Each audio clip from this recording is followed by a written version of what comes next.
very quick because I know we kept you guys waiting and we apologize. Some announcements. I'm not going to do my supervisor's report. Basically, we have the Summer Bash, the last day of school. Summer Fest event will be on Wednesday, June 26th from 11 to 1:30. Summer concerts. Here is the lineup. 7:10. They're all on Wednesdays. Tramps Like Us. 7:17. Rebecca Haviland and Whiskey Heart.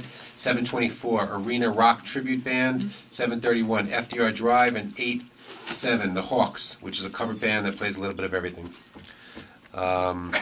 Not that I know what the other ones play besides Tramps Like Us. Instead of the Eagles, it's the Hawks. That's good. Could be. But it's spelled H-A-K-S. So it may not be the Hawks, maybe, or maybe I'm mispronouncing it. Or maybe I just spelled it wrong. I don't know, the Hacks, maybe? I have no idea. Okay, that's pretty much it for that. Okay, downtown, here's my update, downtown infrastructure project. The place is a mess. We're making progress. We're almost done. On to the administrator's report. I'm trying to keep it short. Mannerheim Garden, Gedney Park, and go enjoy. It's fabulous. Just opened this past weekend. Parking permits expire this Friday. Summer hours are in effect through Labor Day. Town Hall will be closed to the public for Records Retention Day on July 31st. Last but not least, Kira Slive, who's an intern who's been helping us out. She's not here tonight because she's graduating from BOCES, so Oh, congratulations. nice. Congratulations. We'll have to get her a cake next week. We'll get her a cake next week, so we can eat it. Are we going to go right to Kathleen Like we Lane? got for Martin last week. Are we going to We go right did, to we had a Kathleen cupcake for Lane? you. Well, we're going to And you didn't even come. adjourn the small cell. Okay, I'd like to make a motion to adjourn the small cell. I think you have to open the. I'd like to make a, yeah, I would like to make a motion to open the small cell wireless telecommunication facilities proposed local law to amend Chapter 60, Section 210, and Chapter 60, Section 410, and Chapter 60, 430. I'd like to open that meeting and see if there's any comments from the public. Any comments? We're just gonna adjourn Second. it. Well, okay. All in favor? All in favor? Aye. Aye. Motion to adjourn it? No, any Any comments? public comment? That we said that. Any comments? Open. We have to open it before we can adjourn it. Okay, no public comments. Let's make a motion to adjourn I it. make a motion to Well, adjourn until when? 6:18. to 6:18. Thank you. Second. Next week. All in favor? At 7 p.m. Aye. Aye. Okay, terrific. So the first public hearing we're gonna do is Kathleen Lane. Kathleen Lane. Thank you, Len, on that one. I have to do it all over again. So Kathleen Lane, that's a local law to amend Chapter 123, Article 3, Section 15-1 of the Town Code concerning Kathleen Lane and Daly Cross Road to make it a no-through road. Okay? Motion to open the hearing? Motion made. Second. All in favor? Aye. So this basically, there was almost a near tragedy in the neighborhood. There's a lot of cars that have been cutting through, speeding through the neighborhood. We have received some complaints. Our police did a study, and oh my God, and our police did a study, and they agreed that there's been an increase in traffic and cars are speeding. So we have a motion tonight to add it through our town code. It requires an amendment to the town code to add it to the list of streets that prohibited no-through street. And so now we have a public hearing. Now, I don't mean to, I know there's some people that are here to speak. I don't think there's going to be much opposition, to be perfectly honest with you. But you're certainly welcome to speak and, you know. I have a question. 'Cause it was Can you my please son. come up to the mic Oh, and say your name and street, all that formal stuff? okay. My name is Lindsay Magram. My shoe size is 9. I'm 5, 6.5. So it was my son. Am I too close? I'm sorry. I'll probably just talk and I'm loud enough. It was my son who almost got hit by the truck. And there's a big ditch along the side of my garden because he was actually aware enough to jump out of the way. The truck hit the sewer that is right at the corner of my property, popped his tire, and still continued to drive away in front of the school bus with the flat tire. I'm wondering about speed bumps. I'm wondering about possibly closing off Daly Cross completely, where it connects to 128. It's a pedestrian neighborhood. There's a million people that come, they walk. They don't live in our neighborhood. Besides the people that live in our neighborhood walk, they run, they ride their bikes. People come to our neighborhood to go trick-or-treating, to run, to walk, something. Because he drove off in front of the bus after nearly killing my child, and he was aware of nothing, and I was told that he was wearing headphones. He wasn't even aware of what was going on, and I think he still had those headphones on when he got out of the truck to just check his flat tire. So I'm wondering if the town can do anything. Well, first of all, with speed bumps, this public hearing is just to make it a non-through street. Okay. Speed bumps is something that you could certainly request. I could tell you in the past that, I've been doing this for 5.5 years, and that's the thing I hear a lot.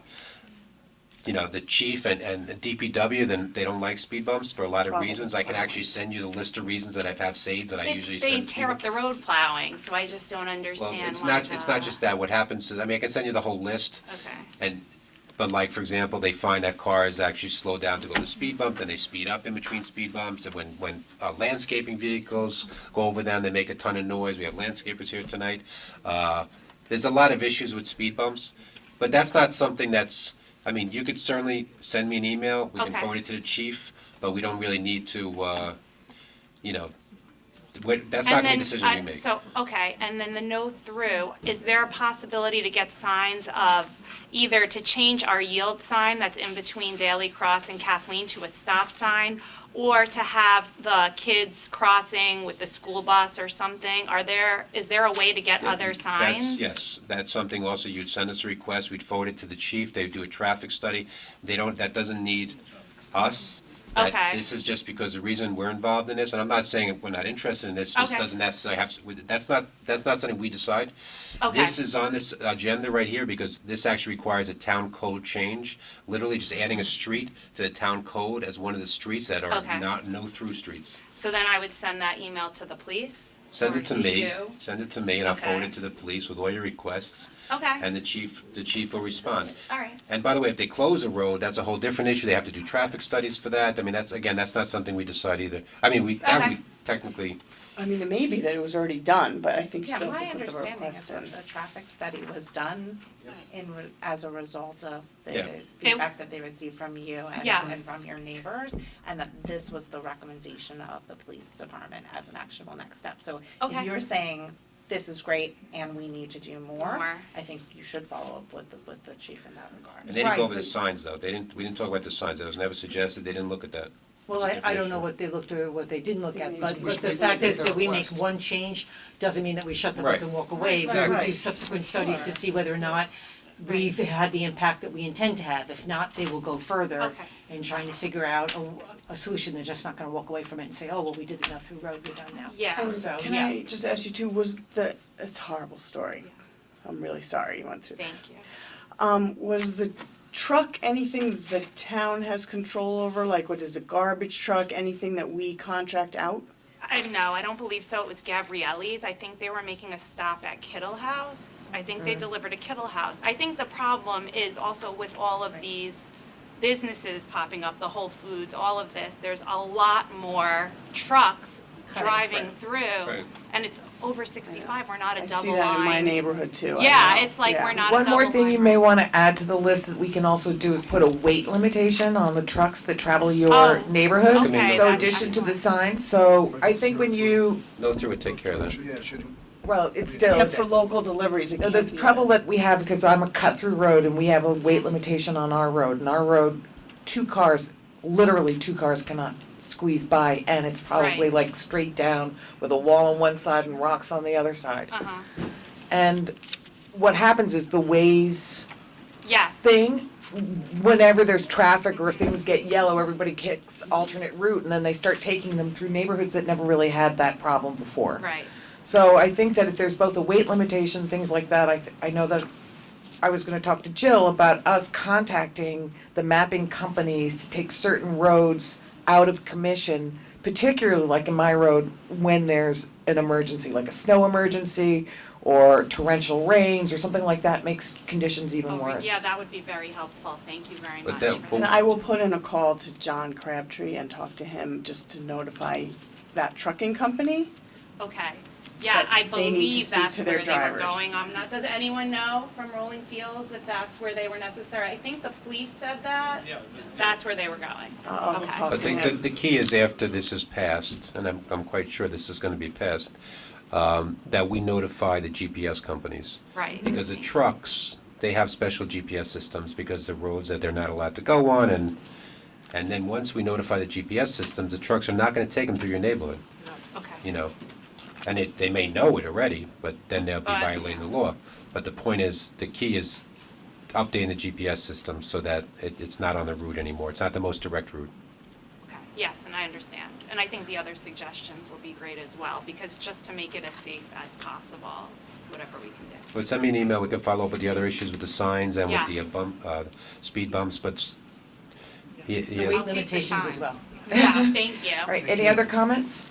Well, I have a whole list here. I didn't realize that this was all for Kathleen Lane. I thought this was for the leaf blower stuff. So technically, I would have went in order. Well, I don't But- think, my wife was a little over exuberant, she had everybody sign it. So that instead of just people who were gonna speak, so. Okay. All right. Well, My you all don't have to speak. You're welcome to, but, I mean, I think we're all in favor of it. Okay, all What?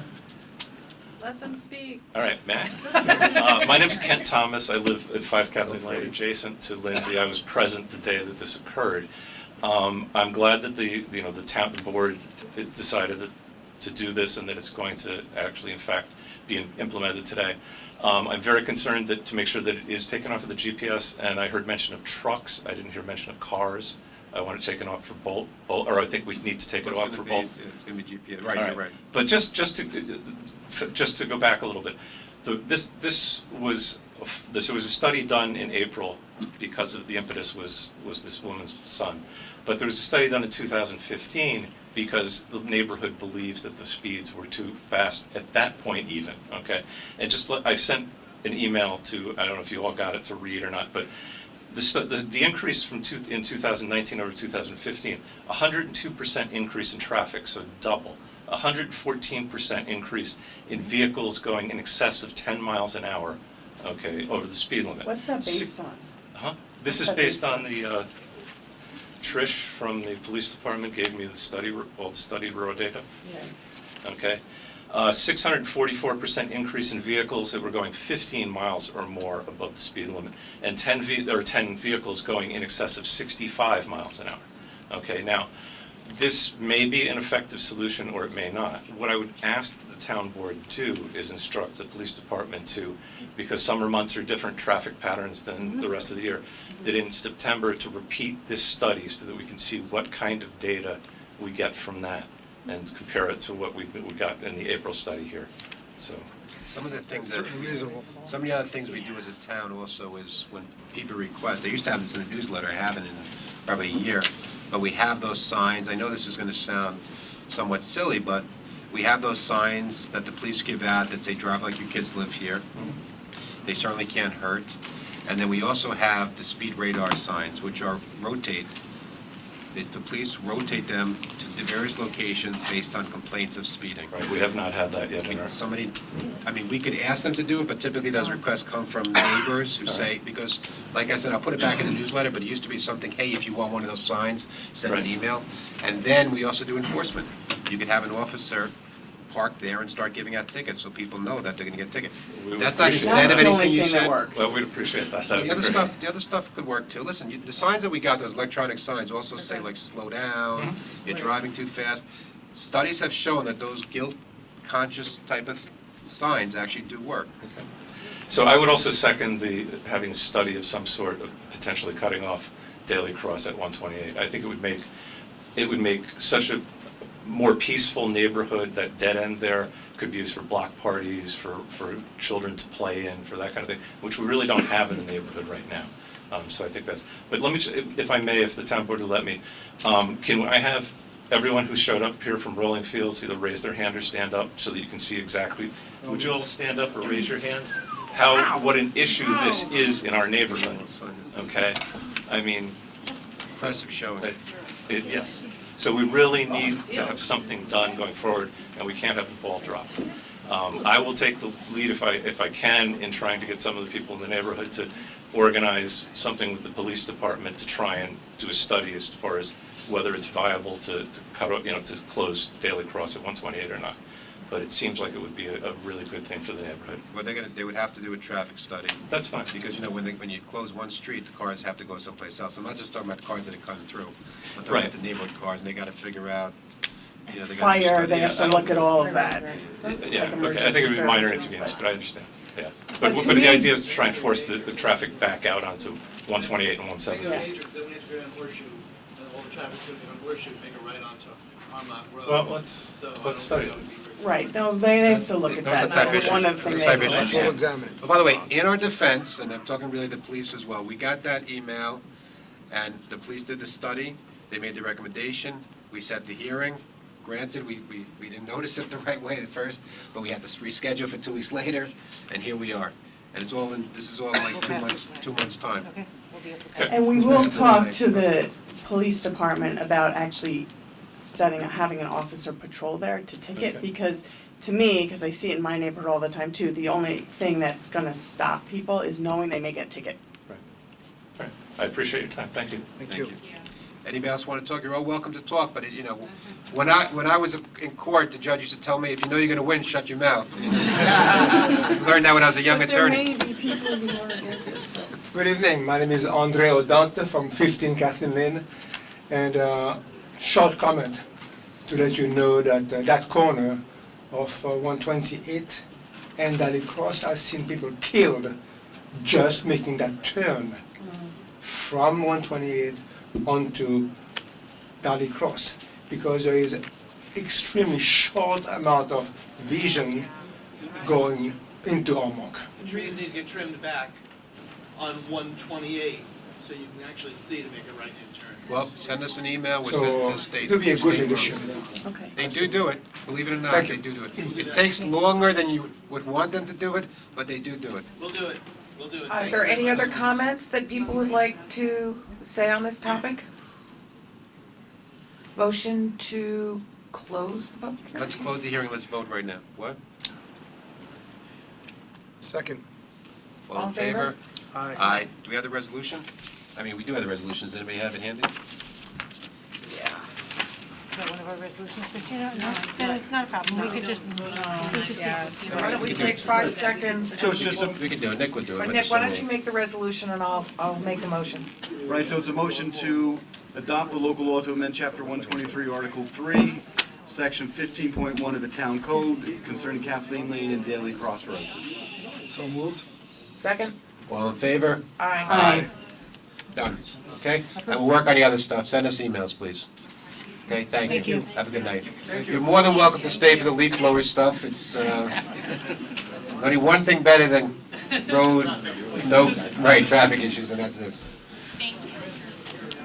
I did think everybody was here for leaf blower stuff, so I'm somewhat relieved. Half the room is leaving, I'm not gonna lie. This list is actually shorter than you thought. Well, because that, I think people just signed like a petition. But they just thought it was like check You signing wanna in, do Jordan Corwin like Way now? attendance. Do you want to open up a public hearing on Corwin Way? Yeah, that's gonna be nothing, it's just, Why don't you it's not see if gonna- anyone's here for Colwyn Lane? Is there anyone here to speak on Joan Corwin Way? Anyone? So what do we do with this? We're opening it and So we closing can it? open it and close it. I make a motion to open the public hearing on Joan Corwin Way references. It's a local law to amend Chapter 73, Section 4, and Chapter 123, Article 2, Section 5 of the Town Code, which is a renaming of Hunt's Place to Joan Corwin Way. Second. All in favor? Aye. Right, so the town code, You don't get to aye. so the town board. That's where we draw the line, right there.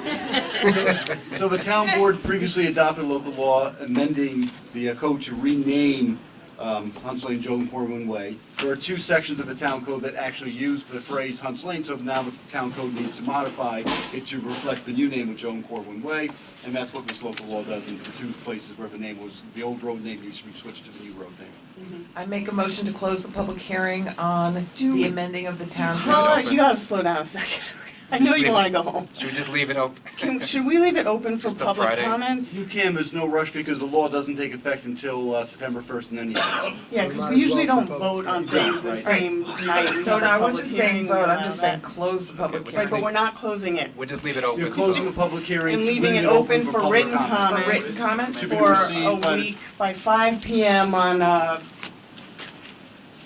Monday, Yeah, whatever Monday's date is. Right, you can make it Thursday the 20th, because then you'll Thursday the vote on it. 20th. Thursday the 20th. Thursday the Sounds 20th, perfect. done. 5 PM Thursday the 20th. Second. All in favor? Aye. Aye. Okay, now I make a motion to open the public hearing on the proposed local law amendment to Chapter 90 of the Town Code concerning motorized leaf blowers. Second. All in favor? Aye. Okay, you guys have a presentation? We do. Welcome. I'm gonna give you your screen. This is what everybody's been waiting for. Yeah. Yep.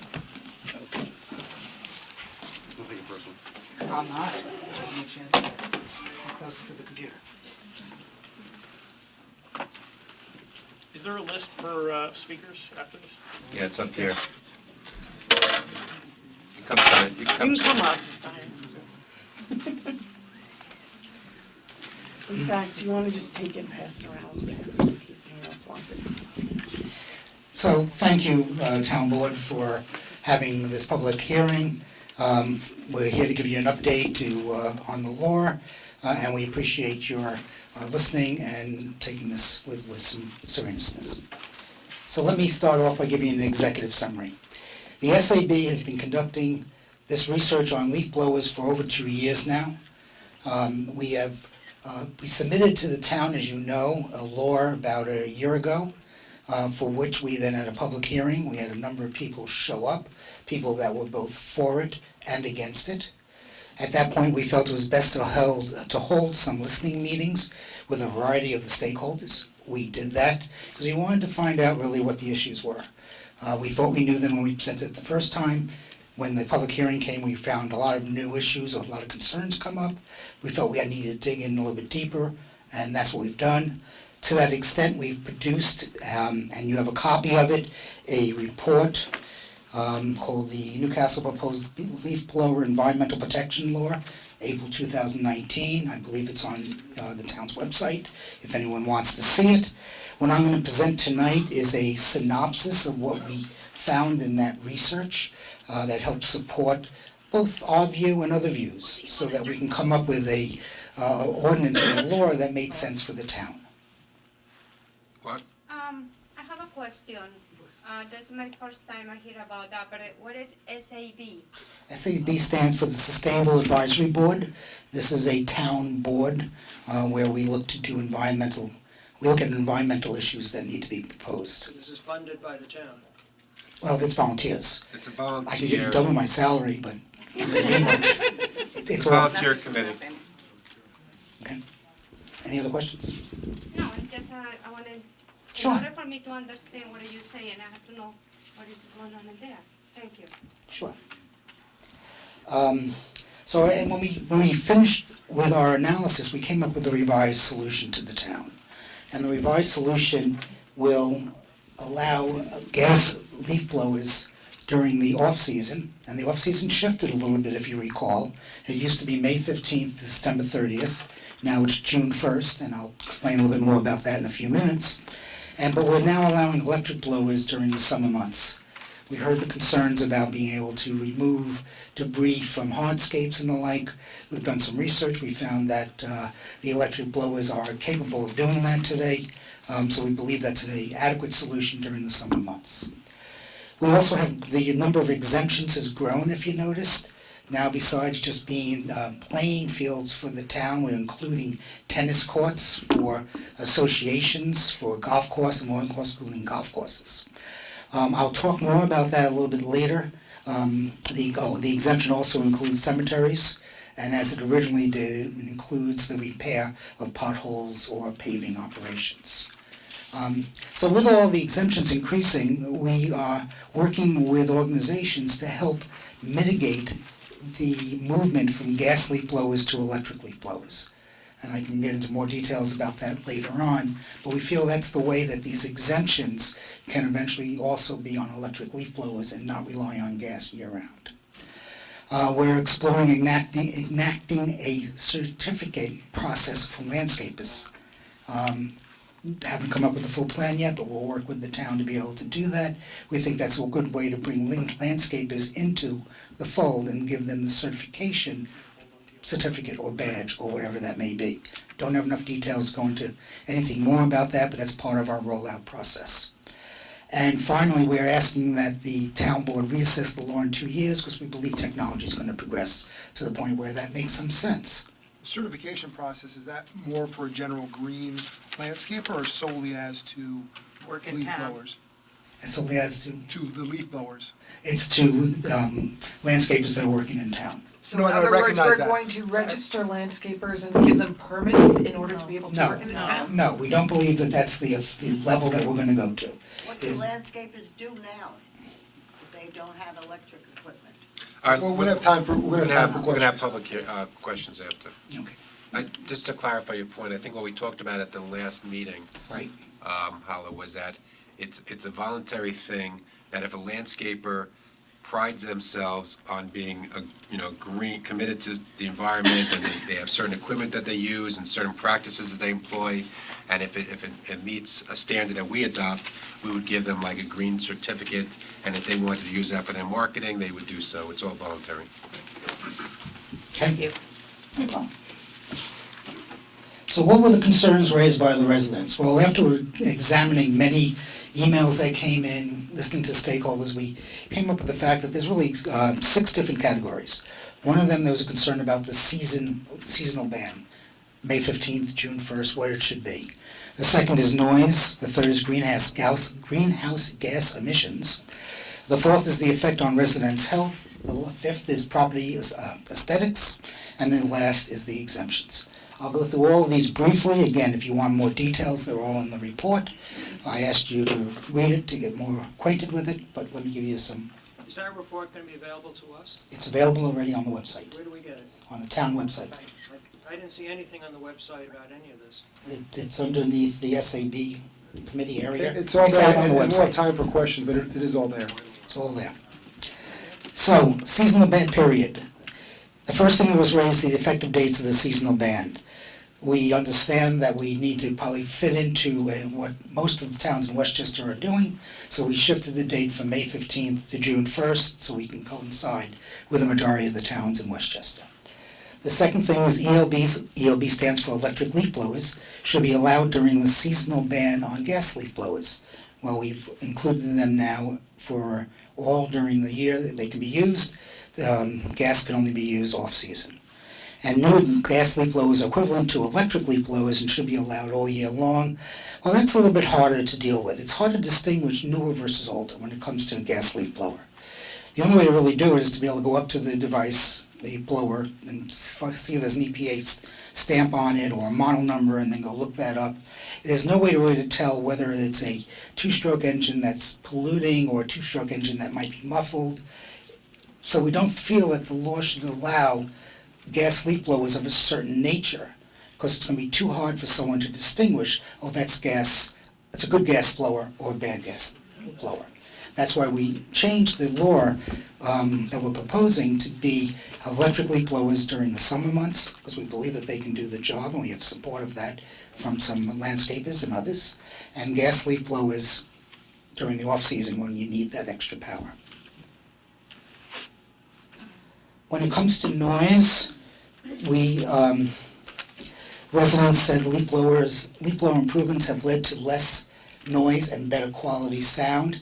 Well, we're not really sure that the New York State DEC agrees. They had a report out which says many GLBs in use on the market still exceed 70 dB.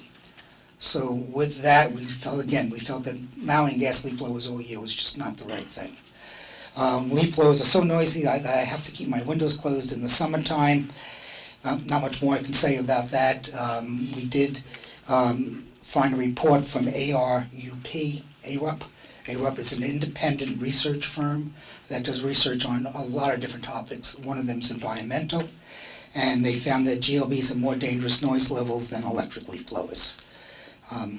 So there's Dr. Banks, who testified in the DC hearing and also was involved in setting the original EPA standards, has come up and said extensive evidence from the medical and scientific communities has shown that high levels of noise have adverse health effects.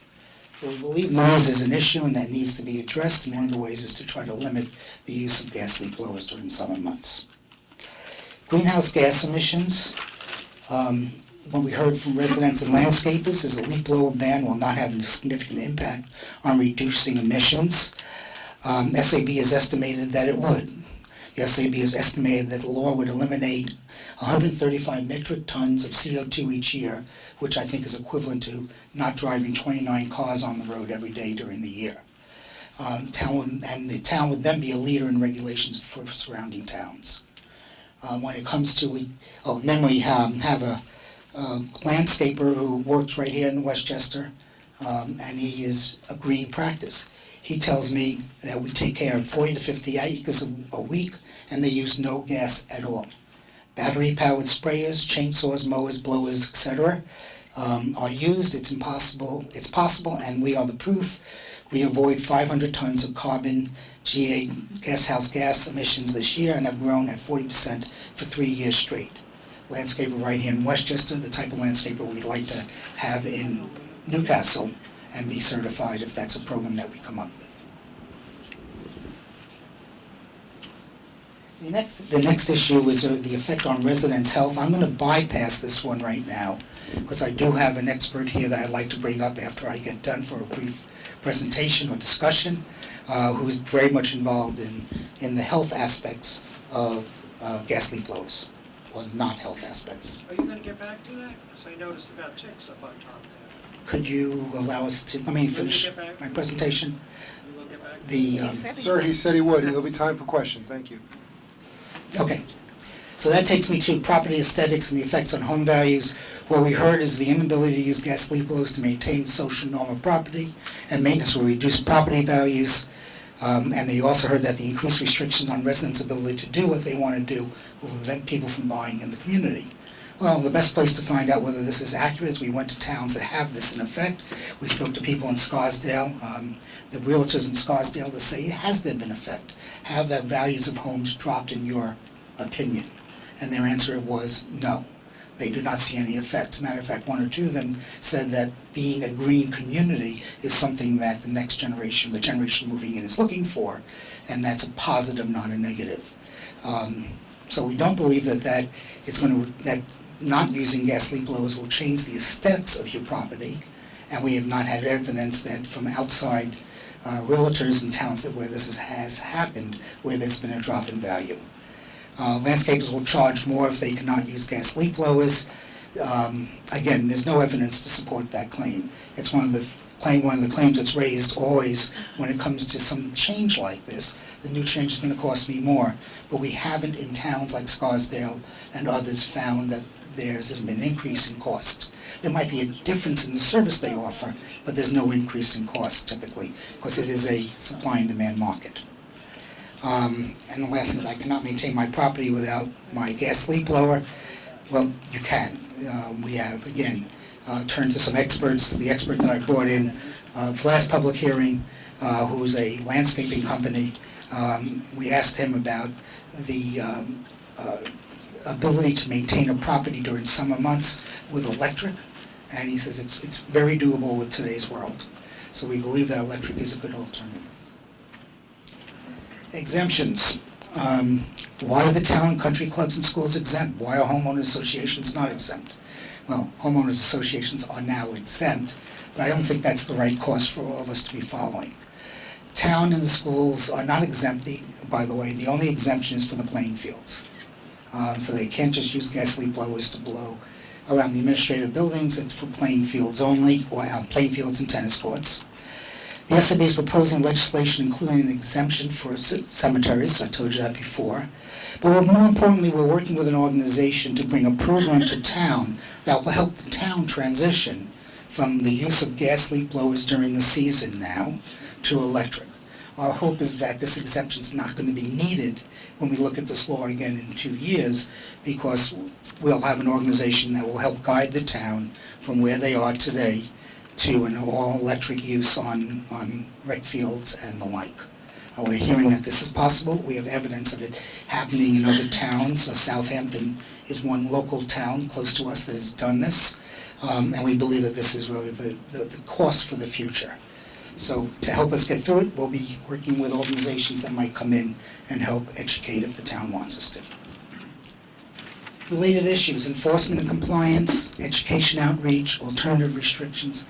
Are there ways to, how are we going to implement this? Well, we have the same implementation issues we have with other restrictions like this. It should be self-restricting. Police will get involved at times, but we're not asking the police to be actively going out there and making arrests. It's just not the way to do this. It's not the town we're in. We're asking for people to self-regulate themselves, and we're asking landscapers to come on board and to be part of a certification process. In conclusion, leaf blower environmental protection law will protect residents from unnatural noise pollution, reduce the environmental hazard of particle pollutants, allow gas leaf blowers when leaves are falling. Good major distinction there. Gas leaf blowers for leaves when they're falling. Allow electric leaf blowers in summer months when leaves are not falling. So you still have a tool that you can use to clean the property. Allow Newcastle to transition to an environmentally friendly use of leaf blowers, and more importantly, eliminate at least 135 metric tons of CO2 each year. Will protect residents and workers from harmful equipment and maintain the aesthetics and home values in Newcastle. What it will not do is it will not prevent the use of gas leaf blowers for fall and spring cleanup. We hear that often. When we had public hearings, that was a common item that was brought up. It will not prevent that from happening. It will not affect the value of property in town. It will not affect the ability for residents and landscapers to maintain their property. And it will raise the cost to homeowners. It will not raise the cost to homeowners to maintain their property. So that's my presentation. As I said, it's shortened, but I would like to bring up now Dr. Lucy Weinstein to talk to the health effects issues. Dr. Lucy Weinstein, I have to look down to get her title, because it's not a short one, is the co-chair of the environmental health of the Long Island chapter of the American Academy of Pediatrics. Did I get that right? I think so. Okay. That's okay. Hi. Lucy, please. And I'm grandma and mom and whatever. Anyway, thank you, and thank you for having me here. I really appreciate it, and congratulations on your incredibly extensive and very comprehensive report that the SAB. I must admit I haven't read all 70 pages, but it really contained all that I can find, the information of the risks of gasoline lawn equipment, particularly gas leaf blowers. So I feel in a way I'm a bit superfluous because it mostly was contained there. Just to let you know, as a pediatrician, I started out doing many other things, but I was particularly personally bothered by noise in many forms, including leaf blowers. But I wasn't aware, as most people are not, and certainly most homeowners are not, aware of the other health effects, including noise health effects, of gasoline lawn equipment, particularly leaf blowers. But the more I delved into the issue, the more I learned, and the scarier the issue really became. And more evidence is coming through research more recently about the dangers of this particular type of pollution. And all for what? For a perfectly manicured lawn. There was an essay written by an 8th grader from Pelham. You may have seen this. I don't know if you've publicized this. A young woman named Medina Sasson. She says, if I were mayor, I would place a permanent ban on gas-powered leaf blowers. The lawn companies use a tool that does more harm than good. They are a nuisance to neighbors, pollute the environment, have serious health effects. Our health and the future of our world is more important than a few perfectly manicured lawns. Let me just mention that the leaf blowers are particularly harmful, although to all of us, particularly harmful to children, to pregnant women, those with lung and heart disease, seniors, and the landscape workers themselves. Many landscape workers, I'm sure you're aware, are of a particularly socioeconomic class that may not be willing to come forward and actually complain about some of the effects that they experience. Many of them don't have the kind of medical care that others do. At least in my community, I'm from Huntington, Long Island. We've tried to get some of these issues controlled there, and the workers really do have a difficult time complaining about many different health issues. In any case, so what are some of these issues? What are some of the health effects of leaf blowers? As you probably already know, most of them are two-stroke engines. What that means is that 30% approximately of the gasoline that they use is discharged unburned into the environment. What do these contain? By the way, this is usually invisible, so that most people are really unaware of the pollution around them. And so understandably, people are just not as concerned because they're not knowledgeable about it. What does this contain? It's what's called VOCs, volatile organic compounds, benzene, butadiene, acetaldehyde, formaldehyde, toluene, and others. These are considered hazardous pollutants, many of them by the EPA, in that they are known to cause cancer or may indeed cause cancers. Yes, certainly they're not a major risk for these, but they're an unnecessary risk, and they're surrounding our area. For some people, they are maybe a major risk. There's also compounds called polycyclic aromatic hydrocarbons, nitrogen oxides, carbon monoxide. These are, greenhouse gases. Most communities are aware that we need to eventually transition towards less fossil fuel equipment. And this is one area where it seems to be a really unnecessary, may I really say unnecessary one, because it's all in the purpose of maintaining a aesthetic. And if you take the balance, look at the scales of justice, if you were, if I may compare it, the health risks compared to the positive effects, which are, yes, admittedly a neat lawn, which is truly more important for us. So we have ozone, we also have particulate pollution, that's a concern, particulates that are blown up. Admittedly, electric leaf blowers have those as well. Most of the time, not quite so much because they're not quite as forceful, but yes, they are a concern. But it's the VOCs that would be diminished greatly if one were to eliminate the use of the gas leaf blowers in the summertime. There is broad agreement in the medical community that even short-term exposure to this type of pollution can cause or contribute to various kinds of cancers, heart attacks, strokes, congestive heart failure. Asthma is absolutely proven. Exacerbate, make it worse, or even contribute to an attack that has not occurred yet, particularly in young children, anybody else with lung disease. Seniors, anybody with chronic obstructive lung disease may have an exacerbation, worsening. And again, most people wouldn't realize that it's from these leaf blowers because, again, it's invisible. So I think it's incumbent upon us in governments to do something when the public may not be aware of what the risks are. People say, well, we shouldn't be telling people what to do. But when it regards a public health concern, and again, the risk versus benefit seems to be so clear, I think this is something that it is incumbent on the government to help step in when private people are not going to be doing something about it. I used to think, most people think that noise is just an annoyance. The noise, by the way, of gas leaf blowers is different from that of electric. It is a different frequency, it's low tones, and it does penetrate through walls and windows more so. It's particularly annoying. But it's not just an annoyance.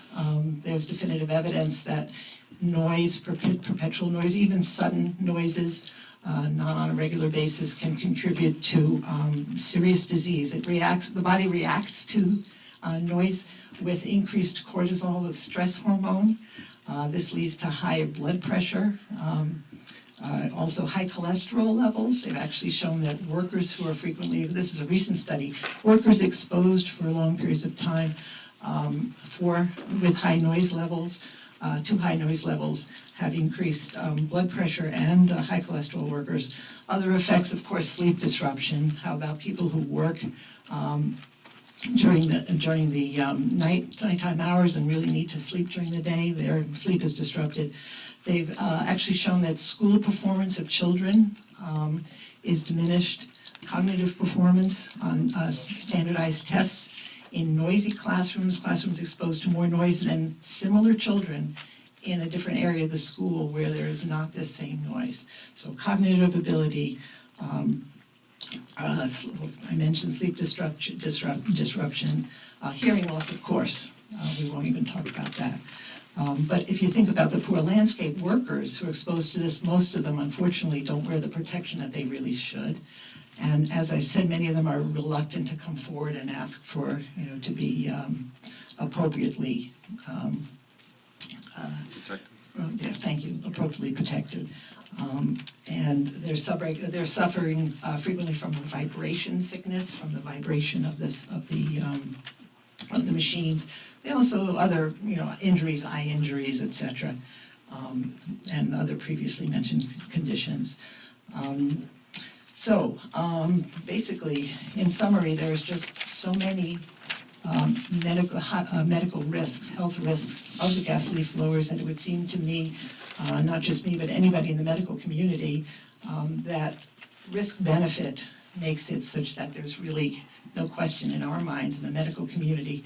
And that's backed up by statements from the New York Medical Society of the state of New York, who's called for restrictions on them, for Massachusetts Medical Society, for almost every major medical organization, the Lung Association, the Heart Association, Long Island Asthma Society, and environmental organizations. We won't even get into those issues, but they do destroy animal habitats. They take off topsoil, ends up in some of these, and blowing up pesticides, etc., ends up in groundwater. So there's many other environmental reasons why we're concerned about leaf blowers as well. And I congratulate Newcastle for going in this direction, as are many, many other towns. This isn't new, and the same arguments are brought up everywhere. Many other towns are doing it, have done it for years without the difficulties. It's a difficult transition, and change is hard, and I understand for landscape companies it really, really is. With good training on the proper use of electric equipment, yes, it's an outlay, but they do get it back. You do get the money back. It's not as big an economic loss. Admittedly, early on it is, but I won't speak to that. There are other people better at that than I. So thank you for listening, and I do congratulate you and hope you'll go in the direction of health and the way you should. Should go a summary from, if I were a mayor. We're gonna take questions. No, I think there's a question for the speaker. No, we don't, Question of the speaker. Oh, sure. You mentioned Massachusetts Medical Society. Society, yes. And was it New York? And Medical Society of the State of New York, What yeah. did could you just tell us exactly what they said about? Okay, well, they summarize the medical issues, as I've said, and they call for restrictions. They're different, the Mass Medical Society. I'd have to get that for you, and I'd be happy to. I'm not sure of that. No, but you can, That's all, thank you. yeah. all right, let's listen. Yeah. Okay, what we're gonna do, listen, I'm sorry. What we're gonna do is we're gonna thank you very much for appearing, Thank you. okay?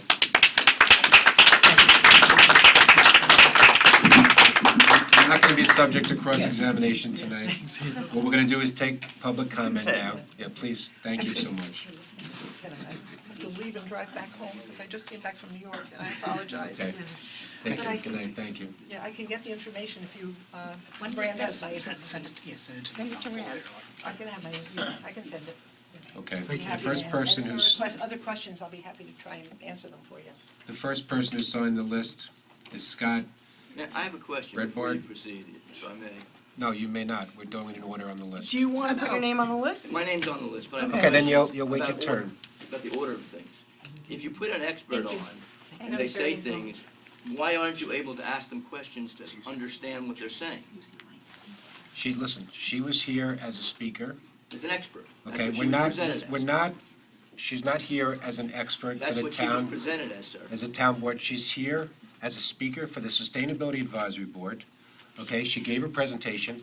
She's now going home, and now we have a speaker who's the first person to sign the list. Go ahead, sir. Thank you very much, Scott Breitbart, 7 Club Way. Can I wait, before Thank we you. go on, I don't mean to interrupt, so I apologize. Is there a way when we have questions that we'd like to follow up? So for example, if New York State Medical Community or the Massachusetts Medical Communities made recommendations, maybe if you would like additional information, since probably the hearing will continue, will not be adjourned tonight. If you have additional questions that you would like clarification for, I would ask that the Sustainability Advisory Board compile those questions, or maybe you guys can compile those questions, and we will make an effort to get the responses and post them for you. And if we know who it is, then we can perhaps email you. Would that be suitable? Okay, thank you very much, Hala. Continue, sir. Does Thank you. that mean that we Hala, can agree? Hala, right Excuse me, here. Rob. I run the meetings. Excuse me, you run the meetings, Not you. I'm asking. Thank you for showing up tonight. Sir, Oh, continue. excuse me. Whoa, whoa, whoa. Whoa, exactly, Listen to whoa. me. Sir, Yes, sir. we have an order. You're first. Go ahead, No, please. You're trying to railroad this through. No, I'm not trying to railroad, dude. I'm You're cutting keeping off your order fellow- in the and meeting. You're cutting off your fellow board Okay, member that's- from talking. That's terrific. And then you cut me Thank off. you. Yes, I'm Anybody cutting. else you want to cut I'm off? cutting you off again. Wait your turn. First speaker is up. Thank you. Don't say thank you in that I'll fashion. tell you thank you if I want to tell you thank you. Don't tell me what to say, You're okay? telling me what to say. We have an order, and you should respect that. Respect the Sir, people in this room go is ahead. what you should do. First, I'd like to thank the town board for your 10 cents a paper bag, because I have to tell you, I don't bend over to pick up a dime. But still, it changed my practice. I now reuse paper bags, and who would have thought it would have done that? So I want to thank you first. I came here to tell you I didn't think that the leaf blower proposed law went far enough. But I've heard the presentation by the SAB, and I found it compelling. And I understand the reason why you didn't go as far as I would have liked. So I just wanted to tell you I support this bill as it's proposed. Thank you. Sir, try to keep your comments down, please. Next person is, I'm sorry, I can't read the handwriting. Bonnie Zez, maybe? Oh, Barry Zez? Sure. Sorry, Barry? Thank you very much. Thank you for your time. I have written you some comments Can you just previously. state your name and I'm sorry. address? just for- Barry Zezzi, Orchard Ridge Road, Chappaqua. Been here about 34 years. I do my own landscaping, have done that for quite a period of time. I have a leaf blower, gas-fired leaf blower. I gave you a number of areas where I use it, from everything from cleaning off my steps, walkways. I blow my trucks with it after I wash them, clean out gutters. I use it 12 months out of the year, every single year, even in the wintertime. I think this proposal honestly is a disgrace. I think it actually affects me and discriminates me as a homeowner who does their own landscaping. I don't know how many people on the SAB actually do their own landscaping and have a blower. I'd like to know at some point. One of the first issues I have is I don't know why this is a leaf blower ordinance. Most of the people have leaf blowers or gas-fired leaf blowers. The least amount of time they use the blowers is on leaves. It's for everything else in the property, cleaning property, doing whatever else we need. I am concerned, and I understand the board's concerned about addressing emissions. The Village of Ardsley has a leaf blower ordinance, and they address the EPA Phase 2 emission standards, I believe it's 2007, and that's how they approach the situation. They allow the use of gas-fired blowers. There is a time restraint within a period of time, I think it's 30 minutes. They only allow it on a piece of property, which, again, addresses a lot of the noise issues and everything else. And they have a permit process, which costs a couple dollars a year, and those permits have to be, are attached to the actual blower, and they have to comply with this EPA standard. The older blowers, from what I understand, do not comply. Requires people to get newer blowers, which are quieter and emit less emissions. So I hope that at some point we look into that type of ordinance and address that, if we're going to address the emissions itself. As I said, I use my blower all the time. I have a lot of people who use the blowers. I had some landscapers near my property today that were just cleaning off steps and porches and sidewalks. and they use it for about 15 or 20 minutes. So I don't really see the need for the emissions. I think if we're gonna start addressing emissions in this town, we should address all the emissions, especially all the cars that are lined up on Roaringburg Road in the morning going to the school, or the cars that are lined up at the train station in the evenings and stuff. I mean, I don't know how much emissions are put by all these cars that are idling, sitting backed up and everything else. But I think we need to revisit this proposal. And as I said, people like myself that do my own landscaping, it's an inconvenience and it's gonna be an added cost. Thank you. Barry, can I just ask you a quick Sure. question before we sit down? And you may not know the answer to this, but if you had an electric leaf blower, would you be able to utilize it, do you think, in the same way you use The the electric gas? leaf blowers from what I've used in the past are inefficient for me. Okay. If you have a large piece of property, you have to run lengthy extension cords. I spoke to one of the landscapers that said he might have to actually have a small generator on his truck to allow him to use the electric leaf blowers they have. But to me, they're inefficient, they're not as powerful, and they give out a loud whining sound besides everything else. And as I said, I own a small piece of property. I've been here for 34 years. I'm not a landscaper. I'd like to keep doing my own stuff in my own property and maintaining it. The woman before us was talking about, listen, everybody in town wants to keep their property clean and neat and manicured. And if there's stuff on the ground or even the street in front of my house, I like to blow it to keep it, et cetera. We're not here really, to let our properties get overgrown and look horrible. We're trying to keep a nice, neat community for everyone. Okay, thank you. Thank you.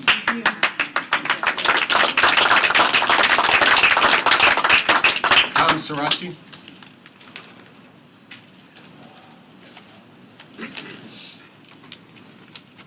Good evening, everyone.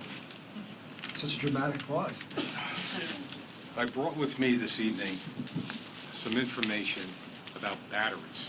Can you just talk into the microphone? We can Yes. hear you, but people at home can't, and can you give us your information too? These are all recent findings Wait, by can you just give us your information just for the record, where your address and all that? Tom Sarachi. Into You the want me to phone. speak into the phone? You know why? Because the people at home who are listening can't hear you Tom otherwise. Sarachi, I'm a Newcastle resident, and I'm also in the green industry, and I'm trying to achieve an educational process where we can reach a happy medium between environmentalists, people that love batteries, and people that need to go to work and take care of their own properties. They already have a significant investment in equipment, and they should not be punished. So I think the most important thing that I could relate to everyone tonight is that the Department of Transportation has recent findings about lithium and lithium-ion batteries. The World Health Organization has issued warnings about lithium and lithium-ion batteries, and we have to be careful with this stuff. I witnessed a test today with a electric battery right out of the box. And there was an EMF meter that was in the danger zone. The decibels were far above normal limits. So the battery's not a cure-all. It's something that, look, it's easy to pass it on and say, hey, let's go with a battery, it doesn't have emissions. Well, the batteries do have emissions, and they do have an electrical magnetic field that's extremely dangerous to children. And I'm offering this information up as a public service. And hopefully, if it gets looked at, then we can put a stay on this and revisit it. But the battery is not the answer, all right? We have done tests with these pieces of equipment. And, one thing I'm very surprised about is that, we offered to do an equipment demonstration. We offered to bring in, and we could still do that. It shouldn't be adversarial. I would like the board to tap my networking and resources. Go for it. I can help. I can also help with IPM, with TICs. There's other things that we could do. But this issue is so polarizing that, it's like almost you're parting your hair down the middle in the room. It's just when you walk in the door, you can feel the tension here. And it should not be that way. We should be working things out here. and it's not like that. Now, I don't want to take up too much time, but there's another municipality that reached out to me 2 weeks ago, and I'm working with them now. We did an equipment demonstration for them. We have liquid fuel-powered equipment that is quieter and uses less emission, that's right, less emission than a battery. And we could prove it with science. So I would like my municipality, Newcastle, to start implementing science in decisions and not arbitrary information. And as a sidebar, I'd like to address something that came up in the SAB. And I know it's hard to find real stuff on the web. It's like Darth Vader, these leaf blowers, right? Westchester County contractors. If you're licensed and compliant, you have to have equipment that meets emission standards. So the good guys running around town, they're doing things the right way, you know, and we need education. It's the guys that are blowing stuff in the street and polluting our estuaries, and when a school bus is going by, you see that little tornado from a leaf blower. None of us like that. None of us like that. As an industry professional or a resident, I don't like it. So I think education is part of the filter that we need to establish here so we could find something that works for everyone. So again, you know, I don't want to take up too much time, but that package of information here, I think it's going to be beneficial to all of us, and I'd really like you to give it some consideration. Thank you.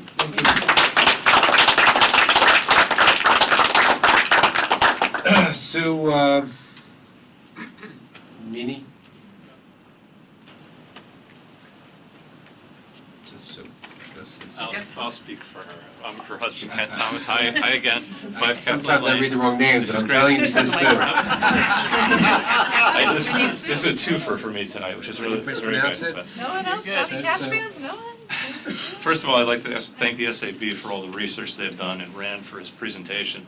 And I'd also like to thank Dr. Weinstein for her presentation of what are the serious health implications of gas-powered leaf blowers.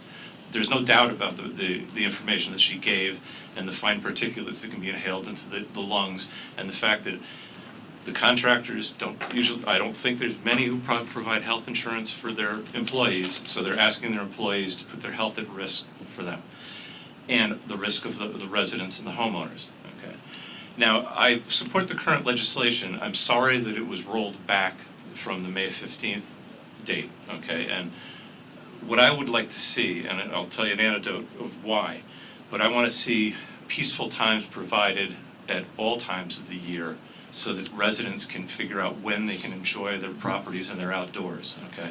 So, first of all, I think that holidays are a good time to ban any leaf blowers, okay? Because that's when people want to get together and they want to enjoy themselves and just be outside. All right, the other thing is that during even April, May, October, there's great weather. And I like to be out in the yard, I like to entertain, okay? But being that the law that's proposed goes from 8 a.m. on weekdays until sundown, and 9 a.m. on weekends until sundown, I can't tell when I can invite somebody over and not be affected by a leaf blower being used, and it's basically ruining the party. Okay, I'll tell you a little, and I don't know if you all got it, but I sent an email in that on Memorial Day itself, okay, the neighbor behind us at 2 o'clock in the afternoon, we had company over at 1, and he started with a string trimmer, which really wasn't so bad, but then a little while later he brought out it wasn't him, it was somebody who was working for him, brought out a gas-powered leaf blower. The gentleman used it for 84 minutes to chase some some grass clippings across the yard, okay? We couldn't hear ourselves. Now, I live in an R1/2A district, so we have a 40-foot setback between our house and the property line. He was not more than 25 feet away from us for a large part of the time that he was doing what he was doing. The noise, I had a portable noise meter. It registered always above 75, usually up in the high 70s, and it peaked above 80 quite often. It was horrible.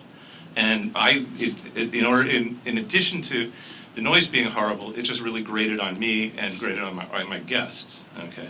So I think that it needs to be expanded somehow, and something, like I said, I think maybe 9 a.m. to 12 noon on Sundays, you can use it, but after that, it's time that people can entertain, okay? And I support it because of the emissions, the noise, the health risks, okay? Now, I've heard discussion of some other towns or some other ways of trying to limit the use of the leaf blowers. Some towns have said that you can't use it above 65 decibels. I've also heard the proposal that, well, we're going to meet the EPA standards, and I assume that there's some noise standards that are involved as well as emission standards, but I'm not sure of that. But how do you enforce that? Do you have every landscaper come in and bring their machines to you and you label them? And then what do you have? A code enforcement officer go out and try and enforce that? It wouldn't work. There's no way. The ban that's proposed, the way it's implemented, where it's a binary option, it's either on or off, is basically the only way you could ever enforce this. Okay, there's going to be two things that are going to be input to it. Is it allowed at the time that it's done? You know, and is it a gas power or is it an electric blower? So if it's an electric blower, fine, they can do it. But if it's gas powered, they can't. And so it can be enforced, and I think it's the only option that can be. Now, more than 600 communities have already implemented some type of leaf blower ban. I think that Newcastle definitely has to do that. And I appreciate the board's hearing all of the arguments and the input, and I certainly hope you pass this, but I would like to see a stricter policy. Thank you. Thank you. Thank you. Kent Smith, I'm sorry, Kent Thomas? That's Ken. Oh, wow, it's a 2-for-1 right there. Sweet. Jim Smith? Jim?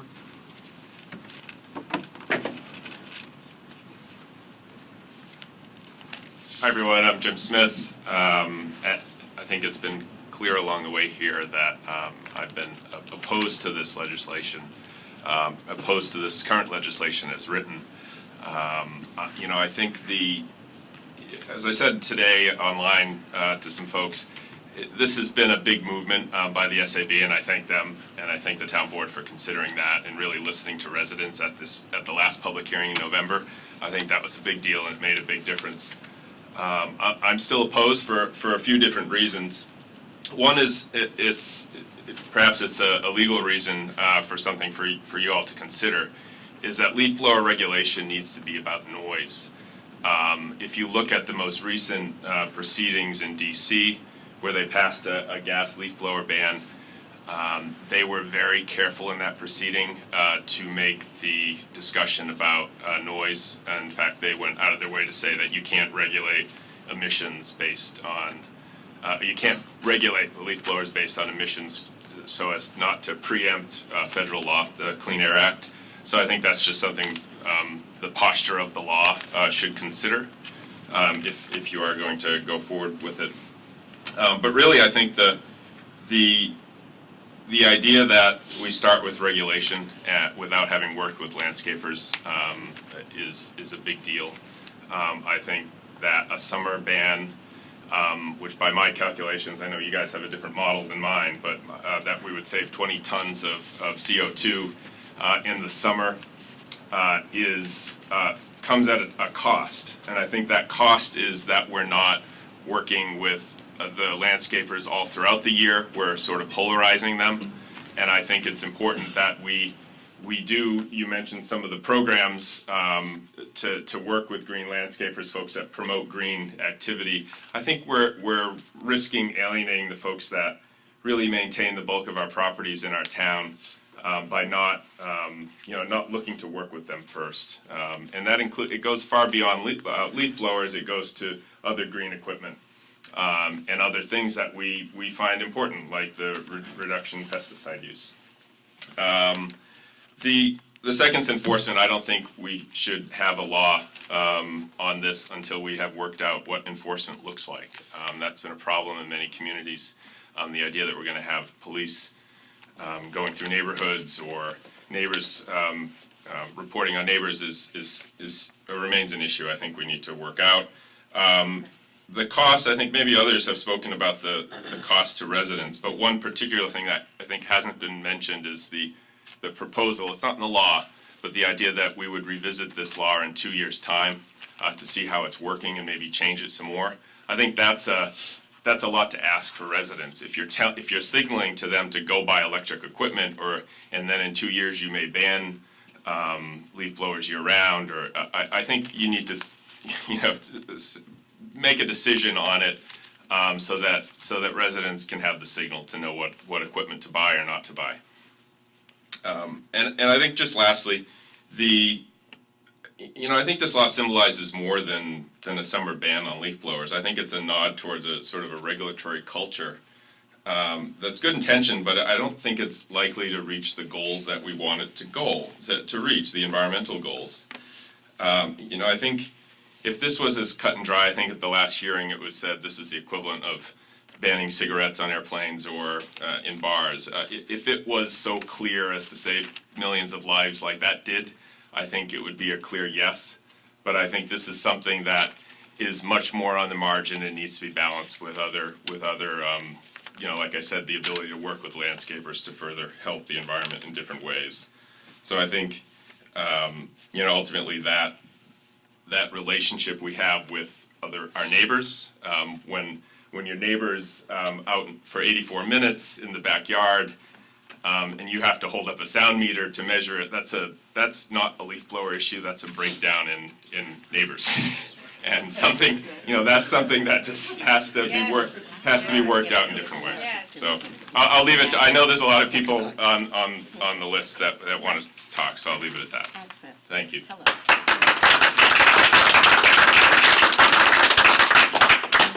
Lee DeSisto.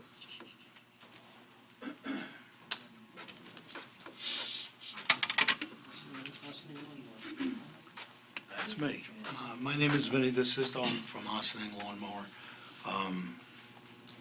First of all, you're calling it electric blowers, battery blowers included in this? They're going to let them use it, okay. First thing I would say is battery blowers are not where they're supposed to be. They're not nearly equal to what a gasoline blower is. They're maybe a quarter of the way.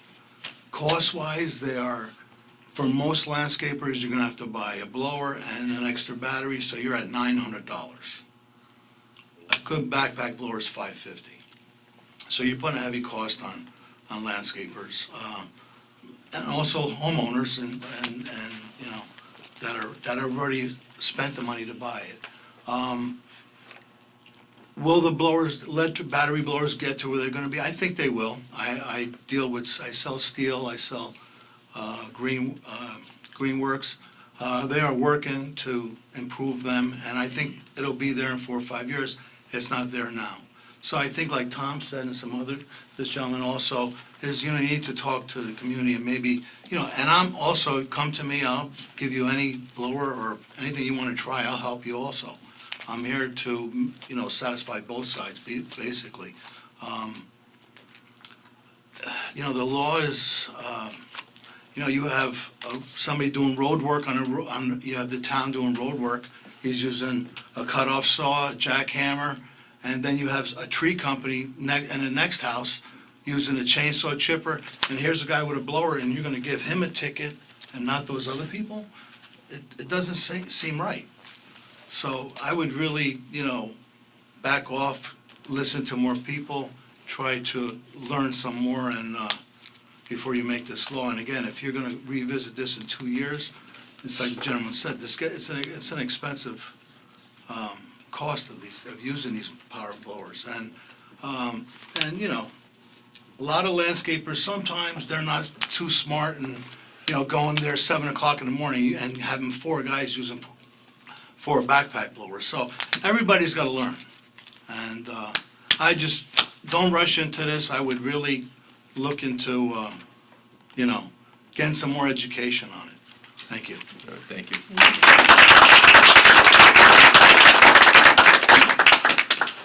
Ava Lowry.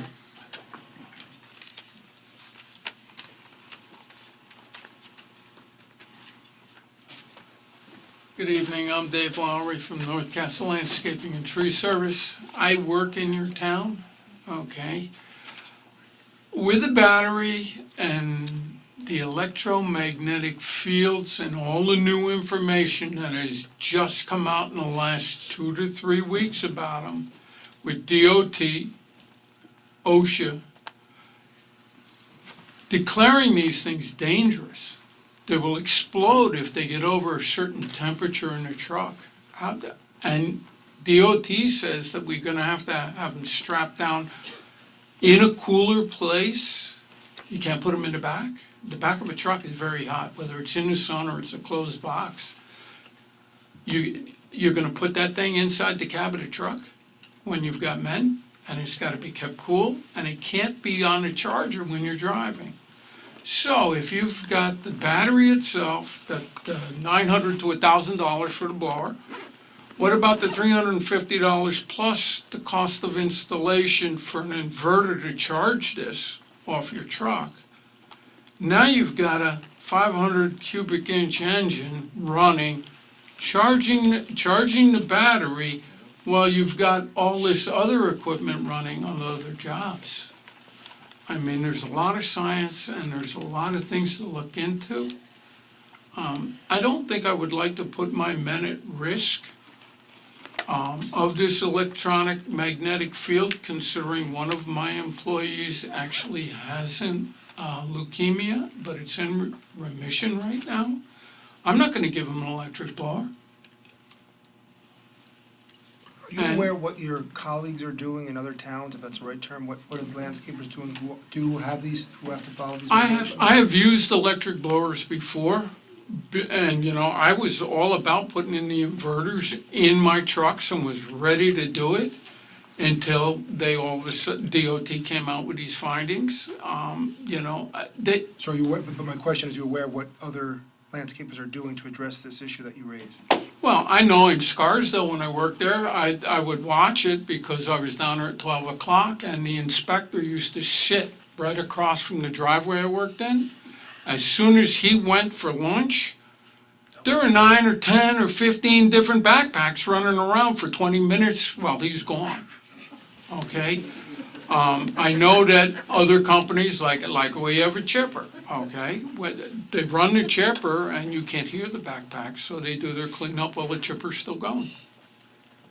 You know, so you've got double the emissions going out, which is what you seem to be worried about more. So in your experience, your information is that they're just not abiding by the rules and they purchased the electric capable and the batteries and kind of just set it aside and use the gas? Well, most of them don't even buy the electric because they're not gonna invest in $1,000 for the 2 batteries, the charger, the blower itself, and then, like I said, you have to add the inverter to charge those batteries in between, because, believe me, the neighbors aren't gonna let you plug that, or the customers aren't gonna let you plug that in while you're there, you know, because they gotta pay for the electric. I can't speak to other people, but I find that hard to believe, but I can't speak to other people. If my landscaper asked me to plug something in, it wouldn't even cross my mind to say no. I've been on jobs where you're working and it's a nice, hot, humid day and you're sweating and you go to turn on the hose bib to get a drink of water and they already turned it off.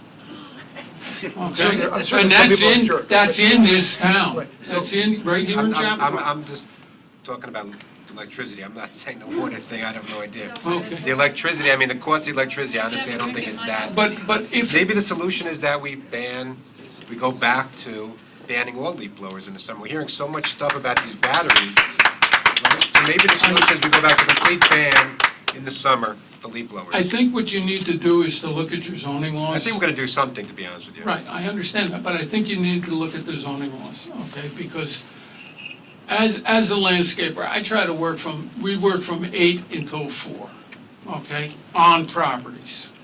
Okay, now whether we start machines at 8 or not, no. Sometimes we could be doing weeding, we could be doing different things, okay? The big equipment doesn't crank up. But I think that the zoning law, running it till dark, you know, is I don't understand why somebody's gotta work till dark cutting grass. okay? Unless they're taking on more work than they should have, and they're charging less money, so that what they're doing is they gotta make up in volume rather than in quality, okay? I don't work on weekends from Memorial Day through Labor Day, for the simple reason that I feel that when you come home, you should be able to sit around your pool or on your barbecue or your deck, or like the gentleman said, having a party on a Sunday, then cut the hours down. Shrink the hours of the time that the equipment can be used. I mean, it's a little bit, more practical than trying to ban it all, because basically the blower was invented to decrease the amount of labor we need to finish the task at hand. It would be like asking you to get rid of that computer, the TV, your cell phone, okay, and all your electronic gizmos, and go back to putting things down on pen and paper and, having to use a normal phone. Well, I have a I mean, if question that for you. computer was Sure. harmful to my health, I would ask her to move it, to be honest with you. No offense. So, I think that there's lots of two-stroke blowers or whatever, the best ones that are lower decibels. I know that the electric, non-corded leaf blowers are extremely heavy and do need to be charged up. But I also know that they're less powerful. So let's say, for example, you had a certain area that needed to be worked on and you needed to run the electric blower. Would you need to run it for a longer time than you would a gas blower? So even if it's a marginally lower decibel level, you would have a longer period of time? Yeah, yes, it would. But another suggestion would be is, if you want to put it into law, is that when you're working on hardscapes, driveways, pavements, half idle only. That's enough to get the grass off.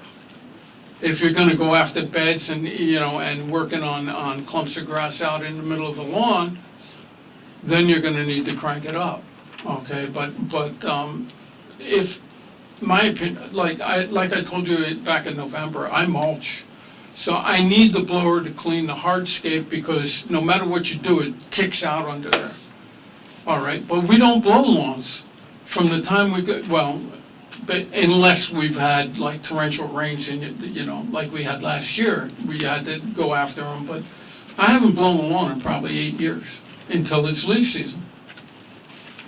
Okay, after my spring cleanup. We just use it on for cleaning the surfaces and trying to keep the debris from going down the storm drains and polluting the water. But that's why people said we need electric in the summer, and now they come back with an electric proposal, and all we hear is stuff about the batteries, so. Well, that's all new information that just came out, I mean, you let your children walk around with his iPhone, or we all do, right? And they got it to their head all the time, and these lithium batteries are now, they're finding out, cause cancer, leukemia, and different problems. Where was that information when that battery came out? Can you direct us to the site that references the costs for your commercial grade, if they exist? I hear $900 to $1,000, just so I can look and compare. 900,000? $900 to $1,000 for units. Oh, yeah, Vinny, Austining lawnmower. That's where all the landscapers. Right, just, can you email us, we can just compare, we can look at certain models and compare their Sure, wattage. Austining lawnmowers one, Argento's is down, call any lawnmower shop. They're all trying to work with everybody on the, with the different equipment. I mean, I deal with Vinny, and have for a long time. So Austining lawnmower, I mean, you'd have to look at your, look it up on Google it. Can I ask one quick bit? Vinny, what is a plug-in electric blower cost? A commercial grade plug-in electric blower? So like a $129. And you might as well get your wife's hairdryer and go outside. I have one that's plug-in. No, I have one that's plug-in. It works pretty well, but I don't use it on 10 lawns a day, every Don't day. get me wrong, it's good for the sidewalk and your driveway, but it's just, it takes a long time, so what you don't realize is that the customer's out there for 84 minutes, longer, because it takes much longer to use an electric blower or a battery blower. And you get back to the health issues and stuff. I've been in our shop since I was 6 years old. I'm 58, I'm still alive. Some of this health things, I don't know where they're getting it from, but, you know. There's gotta be a happy medium, that's all, you know, for everybody. We're trying to strike it. Thank you. All right. You're welcome. Thank you for your time. Thank you.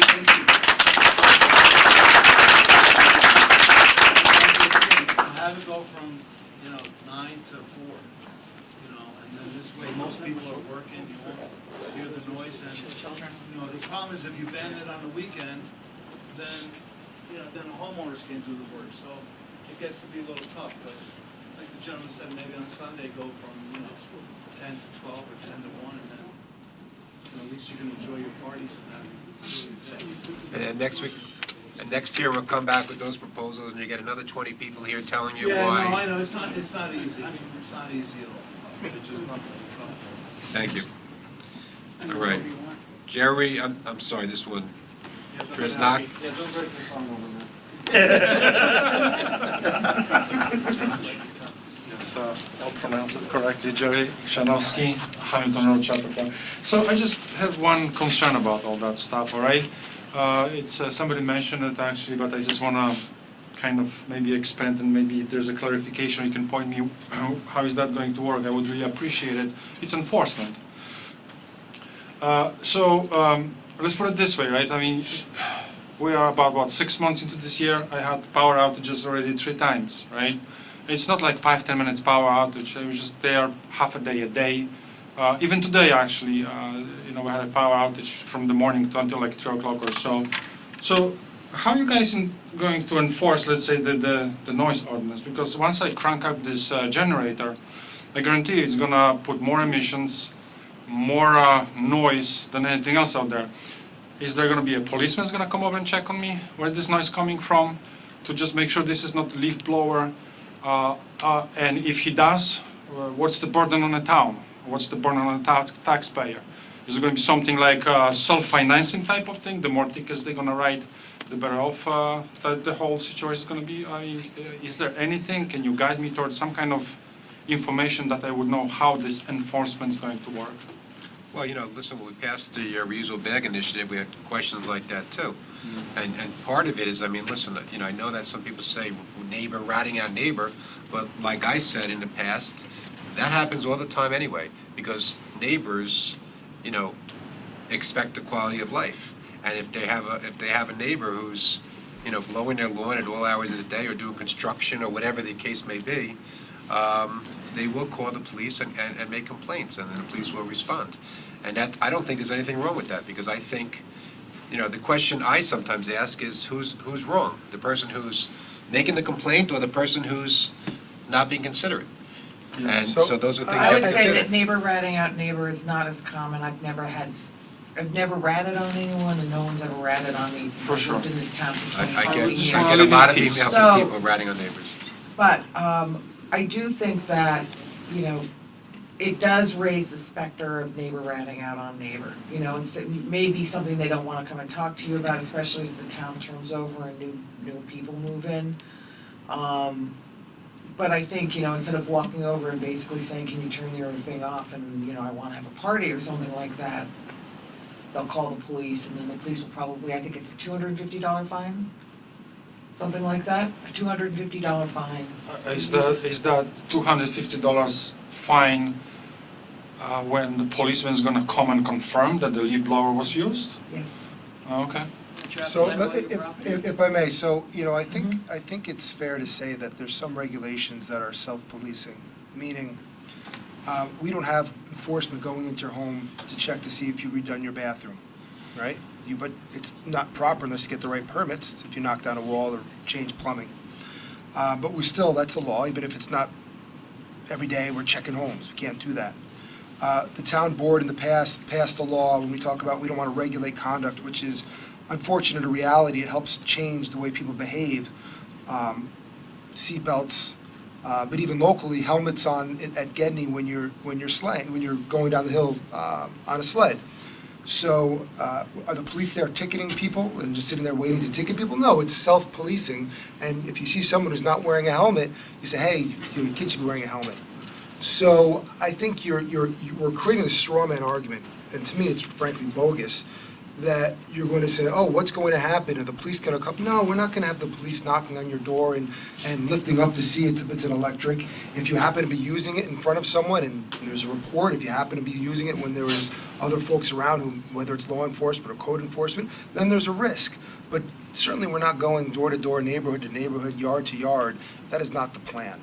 And I think there's a lot of laws that you can look at that's the same scenario. We're not looking in your door to see whether or not, you have the measuring the fence around your pool to make sure it's the right height. Oh, yes, we do. But, That we do. Well, that's the See, thing, you're not- if you're you're not going saying. around- You're not going around people's neighborhoods and looking in their garage and looking in their house and seeing, but you know what? It's self-policing, and you have a responsibility to your neighbors, a responsibility to your family. And, do I expect that there's gonna be a long list of people being a huge burden on taxpayers and a lot of dollars being generated from this? A, it's not $4, and B, no, I don't see this being. No, it's fine. Listen, I understand, and you're saying it's not a plan until it's planned. It's just that sometimes things work out not the way we plan it. But And I think that's why, there's a mention about changing this in 2 years looking back. No law, every law is dynamic within reason. It's not stagnant. Laws change and update all the time. So, whether there's a two-year look back or a 12-year look back or no look back at all, if it's not working, it's incumbent upon your town board or your county legislator, your state legislator to change the law. So I don't think anyone's gonna take the ostrich approach. I think the ostrich approach is to people who don't think that there's global warming and to think that there's not consequences to our actions today, and that we should just not do anything. Now, is this gonna solve the problem of the world? Absolutely not, absolutely, 100% not. But I still think we have to take action in some way, and we're listening to figure out the best way. I think that in the end, maybe no one will be happy because there'll be people here saying not enough, people here saying way too much. But it's almost a living law. We will change if it's not appropriate. We will change if it becomes overly burdensome. We will change if it's not working. No one wants to see with the $250 fine. I do think that, in fairness, Jeremy, that the initial outline, which is to ban leaf blowers altogether during the summer months, is the goal, is the 2-year review process unspoken. It says the process could go and change it back to what it was before, the process could make it stricter. So I think that the foundational concept between that 2-year review cycle is to actually go back to a more restrictive scenario. I don't think that's not a I reasonable, don't I don't think agree it's a reasonable conclusion. No. I I think think it the was- 2 years is a reflection of the changing and emerging technology. Right, the technology. For batteries, right. no, and just for the record, I just want to say I'm against that. So just, Thank you. I just wanted to voice my opinion. That's As all. well you should, and we're trying to listen and figure it out, but I think it's also important to realize that we're not looking to stick it to anybody and jam anyone up. That's not the goal at all. and just for a quick little summary, and I may be getting it wrong, but at first, it was gonna be in 2 years, electric blowers are gonna be required. Then we heard that the technology's not there yet, so they scrapped that provision. Now, we also did a ban on leaf blowers in the summer, and then we heard some people say, well, I still like to do my walk and for ticks and other things, like I still need to use a leaf blower in the summer. If I just could use an electric one, that'd be better. So now we have electric ones in the summer, and of course now we're hearing stuff about that there should be no batteries. I mean, the batteries are a problem, which, to be honest with you, leads me to say, let's go back to the complete ban in the summer. But that, no, I'm telling you what it leads me to do. I know that some people aren't happy about that. But the point is, that's what I'm hearing in my head. Like, okay, we'll go back to the total ban in the summer. But the point is, though, that there's been a transgression, the law has changed. Transformed based on the public input that we're hearing. And at the end of the day, the goal was to get rid of these gas-powered blowers, but we all acknowledge that we're just not there yet in the technology. There's still a list here, and you're more than welcome to speak, but did you sign the list? What is your name? I'll put it on the list. Ellen. Excuse me? Ellen? Ellen? Okay, we'll just I put can down put Ellen. my name on also, it's George. Ellen and George, okay. Rob, you can put mine on there too, if you wouldn't mind. Frank, got it. I just have a question on electric. Okay. The battery ones and the ones you plug in, they're different, Okay, right? Yes, that's definitely true, yes. That's what I was asking about. No, that's, then I don't have the other one. We'll leave you on just in Okay. case. And we don't want Frank jumping ahead of you. All right, so what we got here? Marjorie and Bruce They just left. Topman. Ken Martin. See his name on the side of the trucks. Ken Martin? Oh, there's 10 more. How you doing? I'm just here to oppose the ban. I've just recently heard about it. And listening to what I'm hearing tonight, Can you just state your name and address? oh, Ken Martin, 96 Pine Ridge Road, Newcastle resident? Newcastle. Lived there, 50-plus years. Just hearing all the different things. Obviously, we need some sort of control over the noise. But using back blowers for 40-plus years myself, I mean, probably 300,000 hours, I'm still healthy, so that's,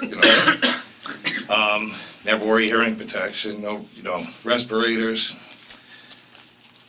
The old back blowers are really, really loud.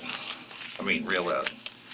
The newer ones, excuse me, the new gas-powered ones are much, much quieter. I think the problem is, like a few people have said, is a lot of landscapers are using old junk. So if they're legal landscapers, they'll have the good equipment. It's hard to tell somebody they can't use a blower when it's a real necessary tool. I mean, it's a real necessary tool. So you have to find a way to, I would say, enforce quiet back blowers. The battery backpacks, as Vinny said, $900 a piece. Regular landscaper that's 10 grand for them. They're quarter the power. So now you're out there for 4 times longer. I mean, it's going to be a disaster if you want the truth. Then all the guys are going to break them, throw lithium batteries in the woods. Another problem. They're not going to dispose of them correctly. Excuse me. Now, what no one mentioned was the big blowers. This is a ban on all blowers. Vinny, did they make a electric big blower yet? Excuse me. Just in the summer, And, well, right. So let's just say the average crew uses a big blower for 8 hours a day. A big blower is probably equivalent of 10 back blowers. So now you have to bring 40 guys to a house for 10 hours a day with 40 little electric blowers. It's not gonna, that would Do you drive. use it that long over the summer? Sure. In the summer? Well, the law is, especially fertilizing, say you have an estate and the driveway is a half-mile long, some are quarter-mile long. It's the law that you have to blow fertilizers off of, any hard surface. It has to be done, roads included. So even if you're fertilizing, excuse me, every house in a town, somebody has to blow that road. So with a big blower, it takes probably, a minute. But those little things will be there for probably 2 hours, a realistic 2 hours. So it's really about monitoring people's equipment. If they use an old junk, then it has to be a decibel meter. That's what you have to go after. That'd be my suggestion. How do you monitor their equipment? Well, I understand you say they're using old junk, but Right. what's new equipment that you'd mandate? Well, we're licensed landscapers, you have to be licensed home equipment contractor. By law, we're supposed to have the right equipment. There are less decibels, there are also less emissions. I would say probably 90% of landscapers, just rough guesstimate, are illegal, using illegal equipment. So, the person here said that he had a decibel meter. They're easily attainable at any store. So if somebody calls the police, says, hey, the guy's got a back blower, a blower with no muffler on it, or it's old and it's making noise, we know they're loud. But the new ones really aren't. And they're, in the long run, I feel they're gonna be, a much better way to go. No one's gonna use the electric ones. They're either gonna do it right, buy the new equipment. You buy a big blower for, just say, $1,000. They could do the job in 1/10 of the time, or you could go buy for the electric blowers. And like you said, you have to charge them, you need inverters or generators. It's not gonna work. What about these EPA-approved, and Vinnie, I mean, you could answer that too, these EPA-approved equipment, I mean, is that any, what's the story with those? I forgot who was saying that the 30% of the gas gets blown out of. That was the the doctor. engine. Yeah, that, she's got old information, unfortunately. Yeah. Most blowers made today, as of 9 years ago, I think, they have a recycling system around the cylinder, so what doesn't get burnt the first time will go through and get burnt the second time. Now, some does come out, but it's not 30%. But is that new blower you're talking about have any sort of certificate or? Yeah, oh, yeah, it has EPA certificate. So that's what I'm asking about, is there's equipment that you could, if we say we're gonna mandate EPA equipment, is that something that's 3 times the cost of normal equipment, so we'll have people coming back to us? It's the same There price. was a Westchester County law, I think, 10 years ago, if I'm correct. Like 15 where- years ago. Still in the you know, books. 15 years ago, where every blower had to pass a test. If you had one of the old blowers, you got fined, you got ticketed, they were taking them away. In our shop, we want to fix a blower that's older than that old, because it just doesn't pass the laws. So every new blower made in the last 9 years or 10 years has got EPA stickers on them, and most blowers will tell you what year it was made. So on the blower, you can see 2015, 2000, whenever it was made, so you can tell by that. And they're not, And most commercial guys go through backpacks every 3 years. So we get the new stuff all the These blowers time. are used so often, like every landscaper ever said, they use it for the snow, they use it for springtime, summer, it's used all around, so they're basically lasting 3 years. And it's- They're buying new blowers. and it's not like it's like a Tesla, for instance, where you're spending 3 times the price for the technology or anything, right? The prices are comparable. Those big blowers are 4-cycle engines too. They're not 2-cycle. 2-cycle is an oil-gas mix. 4-cycle is straight gas. They're much cleaner. Yes. And they have EPA-approved big blowers too? No, because they're, like you said, it's full cycle. Yeah. Yeah, they don't need it. In all honesty, They clean it. the big, Oh, they don't big need it. blower, the big blower sales are going, most people are buying backpacks because they're lighter, more convenient. And they're they are powerful. making them more and more powerful. Yeah. So what if we ban the big blower ones? The only person you might hurt is people doing, like you said, pesticide. And in the town of Newcastle, you've got some big houses. When we ban If you imagine doing, Well, we should ban a pesticide, 10-acre that's a lot different with issue. an electric blower, you'd be. I'm not talking about electric blower. I'm not talking about electric blower, I'm talking about an EPA-approved Yeah, no, gas. most blowers EPA, and like the gentleman said, if you can get them to register in your town, landscapers, if they're working in your town and they get registered, that's another way. I'm sure the landscapers wanna shoot me right now, but, there might be a way of having them register their equipment, or, that. But do they have to register their equipment with the county? No. No. But on the license, on your Westchester County license, it says that you're required to use that proper equipment. Yeah, but that's sort of like a, It is, exactly. a passive thing, so there's been no sort of active review of equipment. Like, I get that it burns out after 3 years, Until but. you get pulled into a check. I mean, the first thing you can do is just have the police check landscapers and make sure that Westchester County, they have the Westchester County license. If they don't, then right away, they should be getting a ticket anyway. Yeah. So Right. that's Seems the like first thing you like check, kind is of a green, nice, I think it's a green and white sticker. Yeah. This is, the issue with that, unfortunately, this is, or whether it's fortunate or unfortunate, this is quite a large municipality in terms of geography, Size. yeah, its size. And fortunately, we don't have to staff our police force with 20 active, police officers at any given time. The last thing I want to have on a Saturday or a Friday or whatever it may be, when there's activity on someone's lawn on the west end, on the east end, in Millwood and Chappaqua, when I should have my officers in the hamlets or around the schools. It's not I don't think a practical thing to do to have our police officers. So then you ask the question about code enforcement. Do we hire additional code enforcement officers? Then it becomes a taxing issue, and becomes a weight analysis. Right. Right. Especially if someone had said whether it's real or not, like 90% are I don't know if you just said it, that 90% of these landscapers are not real. We they're don't not. know. Yeah. There's a lot of individuals that are not licensed. Right, so they're not gonna come and say, check my blower. No, exactly, but, the folks that are licensed, the contractors that are licensed hold themselves to a higher standard. Right. You know, and there are also contractors that do home improvement that are also certified to apply pesticide. So you have these various layers of responsibility that you're paying insurance for. You know, this is where education is really important. You know, the decibels with the leaf blower, you know, the emissions with the blower.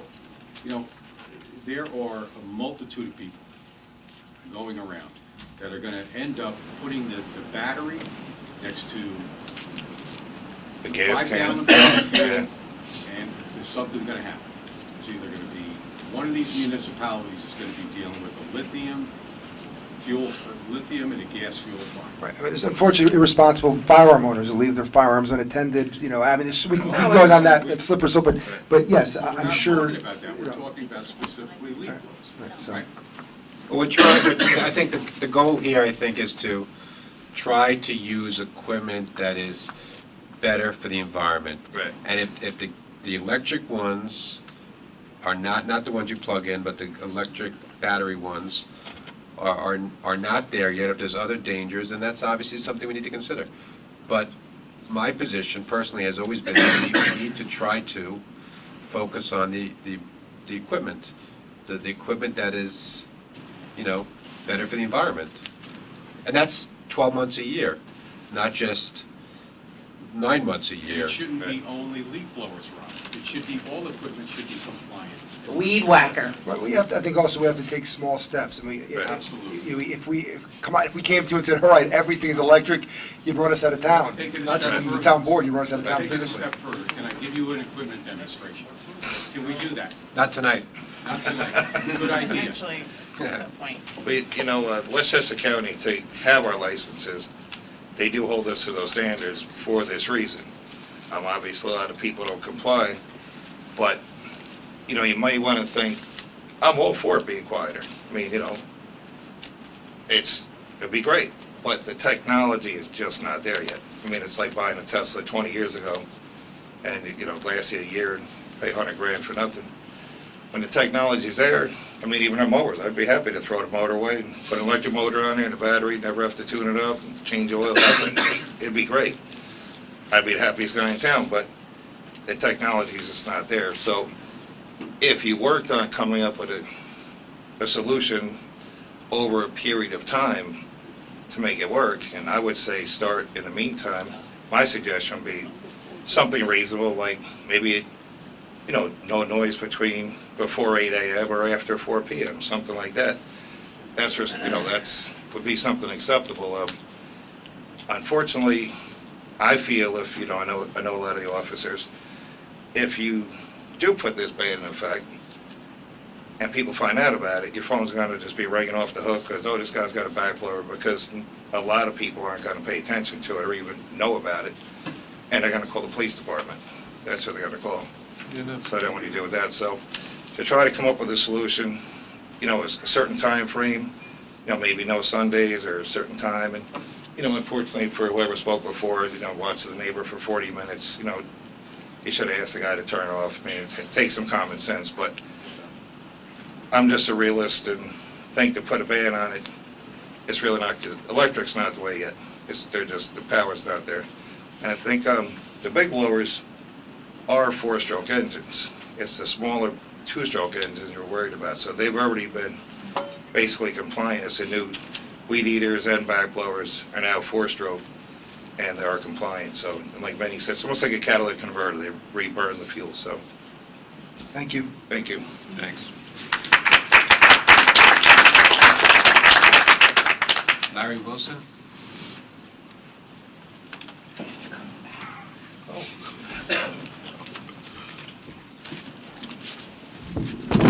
Good evening. I'll be back, I don't mean to be rude, but. That's okay. My name is Larry Wilson. I'm a landscaper. I run a small landscape business in Lower Westchester. I'm a volunteer for the New York State Turf and Landscape Association. I speak on legislative and regulatory matters. I speak for probably over 7,000 or 8,000 landscapers from Montauk Point to the Canadian border. I live in Yonkers.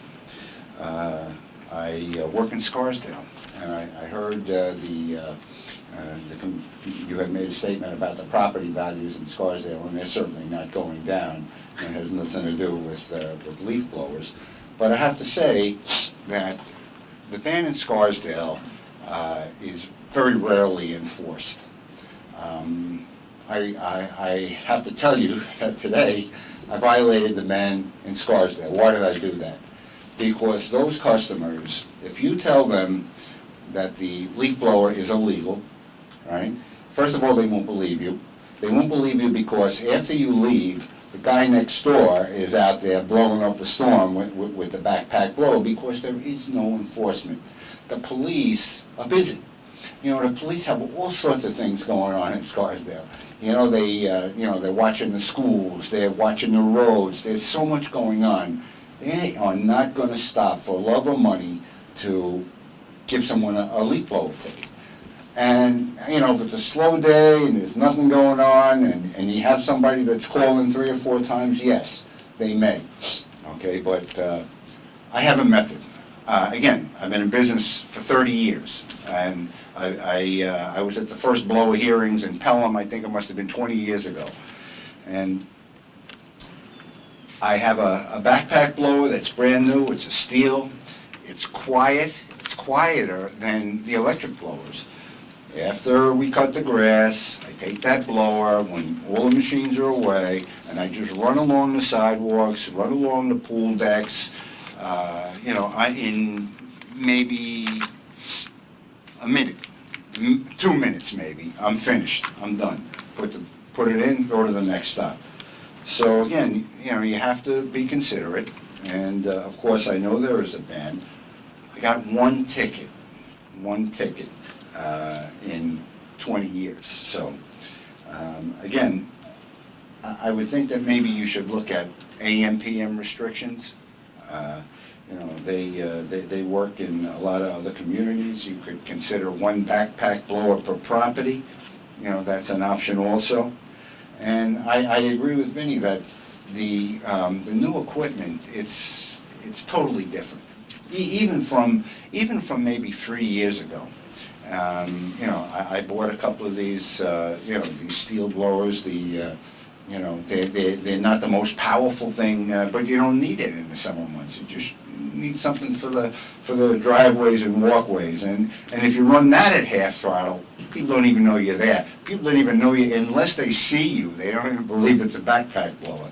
So there have been technological advances, and you know, you should perhaps look into them. So I want to thank you for your deliberative approach to this. I know that you've been looking at this for a long time, and I've been here. This is the second time I've spoken, and I have sort of the feeling that I might be here again at some time. But you know, I have to commend you for your deliberative approach and for looking at all sides, and thank you for that. Thank you very much. We're gonna delete your tape, though. We don't want Scarsdale to hear what you said, so, and then we'll change your name. They know me. They know you. Joe Keller?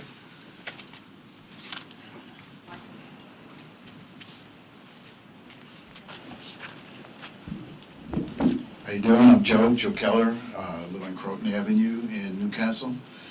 I'm a retired guy. I mean, I finally got there. I do my own lawn work. I have a tractor, I have a lawnmower, I have a string trimmer, and I have a brand new, that I bought when I retired, steel blower. Everybody wants things to be quiet. Everybody wants a neat lawn. Everybody wants a clean environment for our kids. The world is really divisive. I mean, we need to come to a solution that sort of makes everybody happy. I know you don't believe that, but we have to come to a place where we're all happy. We just can't throw out a rule and say, we have to do something and we're just going to do this. It doesn't make sense. We've changed this law. I know, but it's not a law. We've changed this proposed Yeah, it's a legislation. proposed law, it has a date on it, and it really shouldn't have a date on it yet. because there's no agreement. It has a date on it because it's different drafts and it's the latest, so that way people know it's the latest draft. Okay, I apologize. In my own opinion, I implemented a lot of things in my career. That's what I did, multi-million-dollar systems. And the date was the thing I always hated putting on. You know, you have a budgetary restriction that sort of required you to do that. I think what we need to do, I mean, I can't, as a homeowner now, a retired guy, go out and say, I'm gonna buy all new electric. Everybody agrees we want to get there. I think it's an implementation issue. And we need to say, okay, give people a break. I mean, I know you're not gonna give me a tax break so I can go out and buy all new equipment. I am not gonna I don't wanna have to sit around and say I can't use my equipment and I'm gonna have leaves on my driveway and my neighbor's pool is gonna have my lawn clippings in it. And, you know, my nephew is gonna be all upset because there's leaves on the deck. I don't wanna be in that situation. I don't want to wreck the environment. I don't want to have noise. I think we need restrictions that say you can't blow your leaves and you can't use your equipment in the afternoon from 4 o'clock on.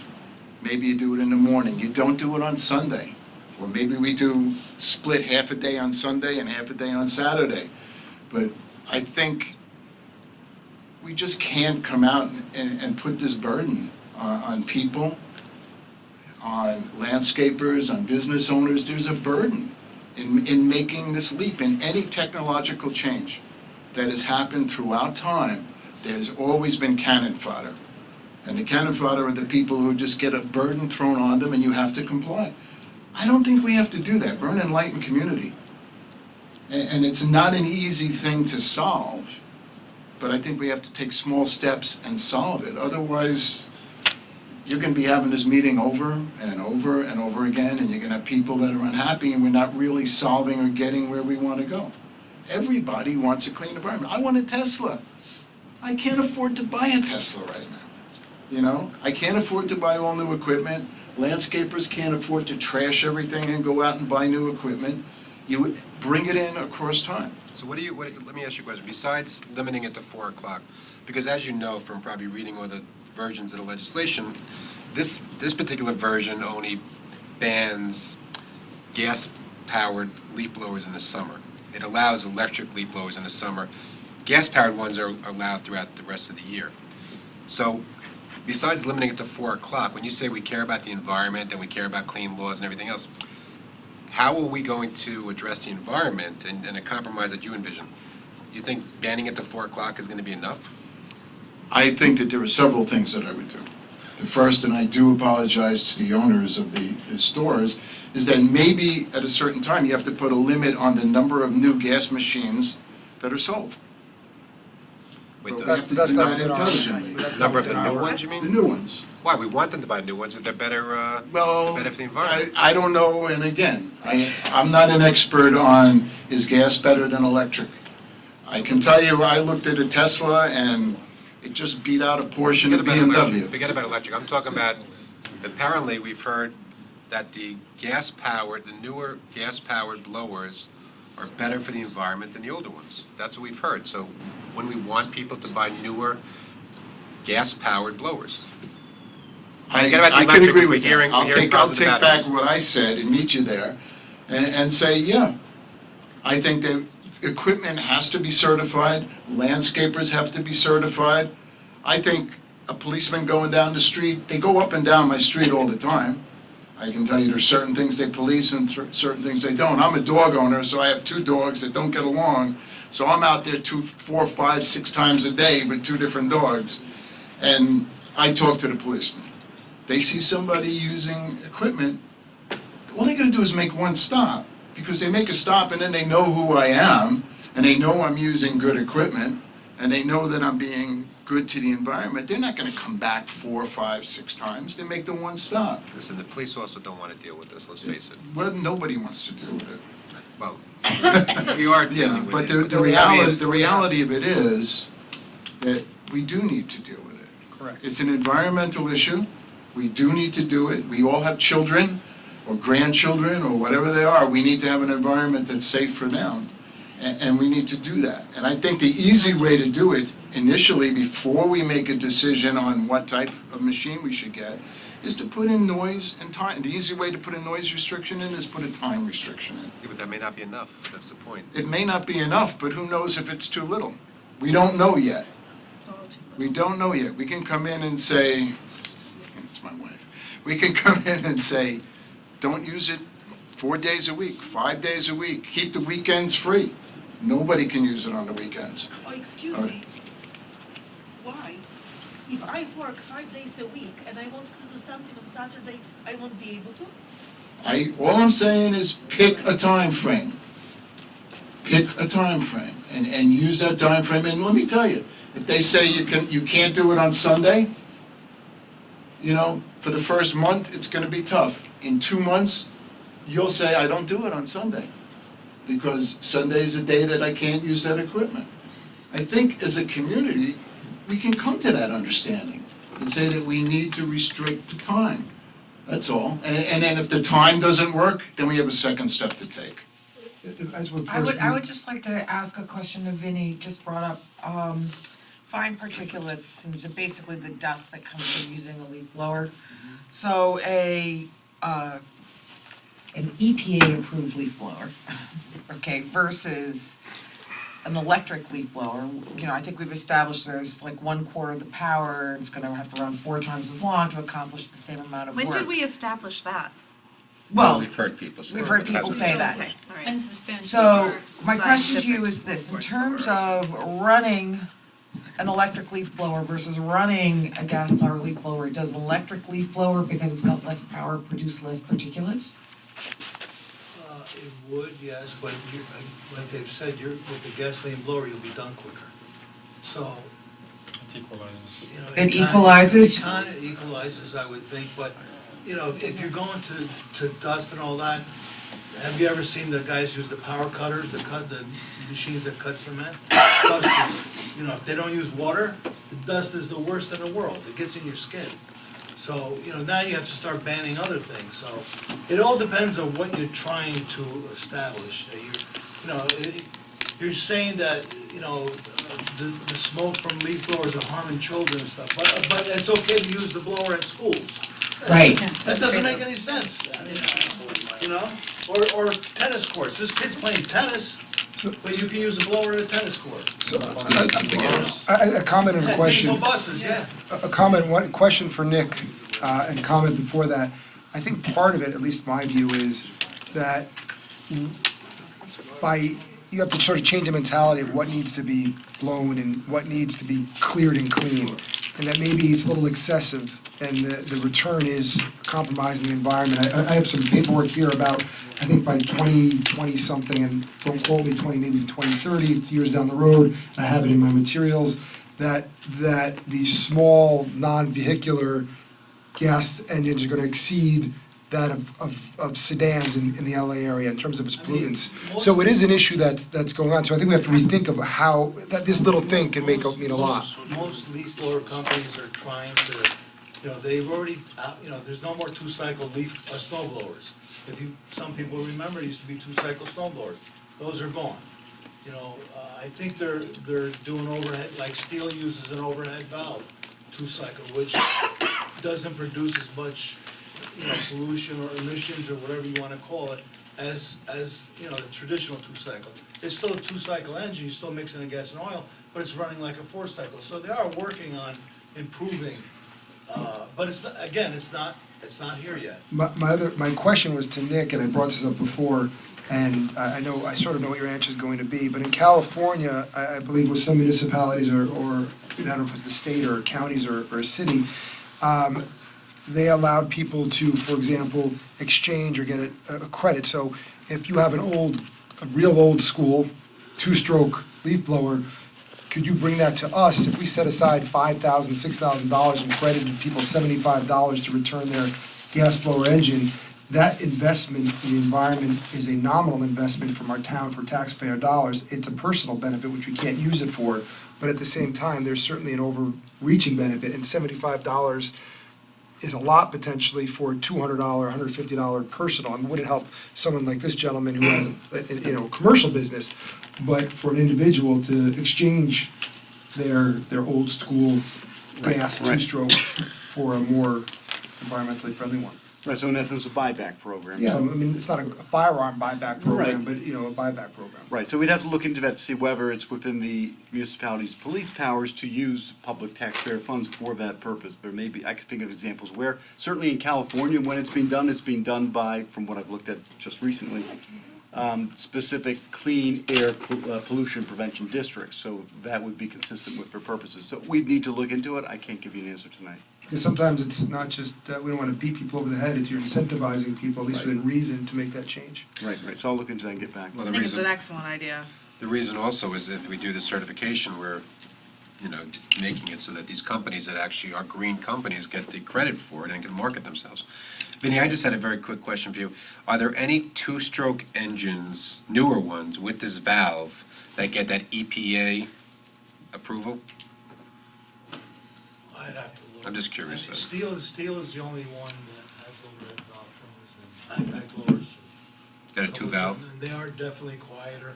They make a different noise than a two-cycle does, but it is definitely, it's a quieter blower. And it is, the emissions are, and it's lighter, and, they make also a homeowner battery blower that's $200, which is affordable for most people. If they're gonna just do their sidewalks and stuff, but I could find out. No, I was just curious. Thank you. Thanks. Don? Donald Benz? How you doing? Donald Benz from DCB Tree Landscape. I know you were asking for some stuff like pricing and stuff, so I gave you the versus the gas versus electric, and that is the electric thing. I just want to say that I'm against the blower ban because I'm a landscaper, and the backpack is a vital tool to our essential of giving everybody curb appeal. I feel if you're going to ban it for us, you guys should ban it for everybody. For tennis courts, pools, schools, everybody. Was good as goose is good for the gander. Being a Westchester County home improvement license contractor, you have to be insured, licensed and all that. But they also require that you use that kind of special equipment. And as a commercial guy, we go through these blowers every 2 or 3 years. So if you have a blower that's 12 or 15 years old, it is giving off the loud noise and the emissions that we're against. I'm against it too. You're working around it all the time. You don't need to have it around you the whole entire time. So the new stuff that is out there is much better for the environment than has been in the past. And like I said, we go through it like every 2 or 3 years and we just throw them away and buy new ones because that's just what it is. It's just, it goes through that fast.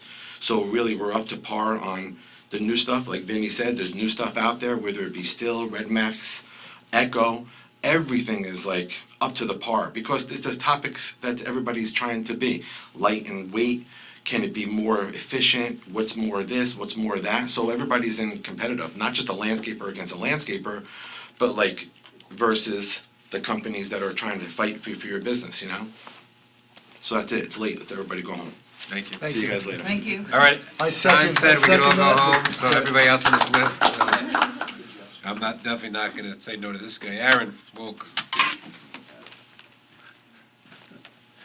Thank you for having me up. What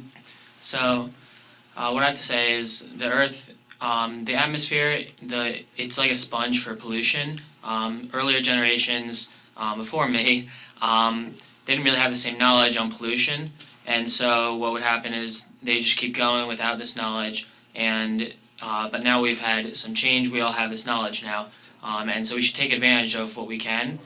So with these leaf blowers, now that we know that there's pollution, extra pollution with the gas leaf blowers over the electric leaf blowers, we have to take advantage of that for future generations now while we can. The cost, as shown by the SAB, isn't really that different between the two. So that's not going to be as much of a problem. The electric leaf blowers, they do clear the lawns, and it may take a little more time, but they get the job done. So I think the biggest issue here is making sure that the pollution for the future generations is taken care of. So me, people after me, and everyone else can have a happier life later on. Thank you, Aaron.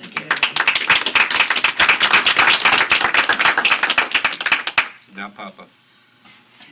You guys have to wrestle.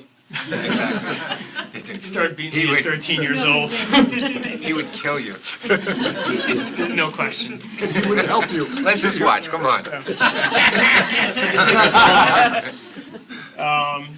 You know, it's interesting, somebody said something about environmentalists. Am I an environmentalist? I don't know if that means doing the right thing for the next generation, thinking past myself, but saying, we need to do the right thing. Yeah, call me an environmentalist. Is anyone here not an environmentalist? Tell me, raise your hand, I'm not an environmentalist. I don't care about the next generation. I guess we're all environmentalists here, aren't we? Somebody there? No? Okay. All right. Somebody said there's a cost to this. That's right, there's a cost. We may have some clippings on our lawn. There may cost a little bit up front. There's a cost. But you know what else there's a cost to? It's something called externalities. That's what economists call this. When someone uses a gas leaf blower and the greenhouse gases go up into the air, and we know all the other health problems and all that, but the cost to all of us is climate change. There is a cost, but landscapers aren't paying for it. Residents who are using those landscapers aren't paying for it. We're all helping you. We're subsidizing those people who are using those gas leaf blowers. There's a really big cost. Some people said, well, the government gets in the way. Well, when we have a big societal problem, the government must step in. We must do the right thing because we all see what's happening right now with climate change. We don't have a choice, or no, excuse me, we do have a choice. The choice is to stick our head in the sand, and in 20 years from now, when your children are asking you, what did you do? Did you cause this problem? Or when your children say, were you part of the solution? Did you help to solve this problem when things looked extremely dire? What are you going to say? Are you going to say, I made a few extra bucks? I made my grass look really nice. It was beautiful. I didn't have one clipping on my driveway. And yes, things are a lot worse now than even they were when we saw things happening in 2019. So change is really hard. Change is really hard. In 2015, Newcastle Town Board looked at a proposal from the Sustainability Advisory Board. It's called Community Choice Aggregation. We now call it Westchester Power. And the idea behind community choice aggregation was we would all use electricity from the same source. Many people have been getting it from Con Ed. But not only that, we could in fact adopt green energy for most of the town, and people could opt out if they wanted to, but most of the people would not in fact opt out, and most people would be using green energy. Now, here was the problem then.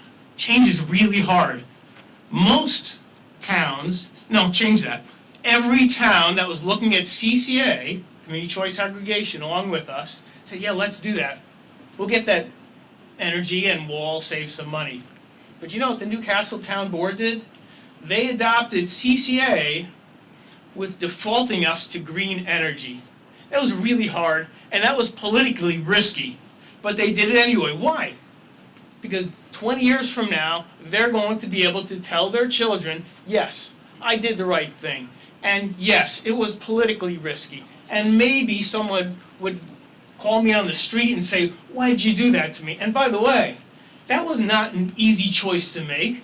People did get angry. Plenty of people got angry at me. I'm sure plenty of people got angry at you, and I know you got the letters. But they adopted that. And then 90% of the town had green energy.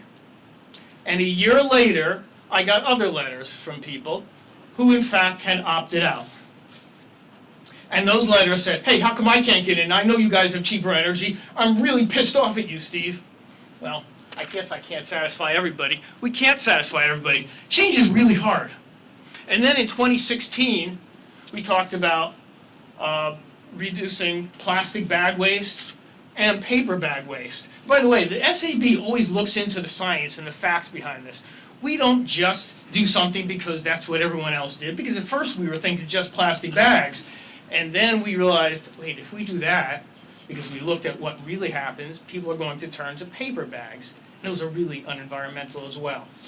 So we did the harder thing and we said, let's reduce plastic and paper. And we went to the town board and you got lots of emails and you got lots of people who are angry because change is really hard, even when it's the right thing to do. So what happened?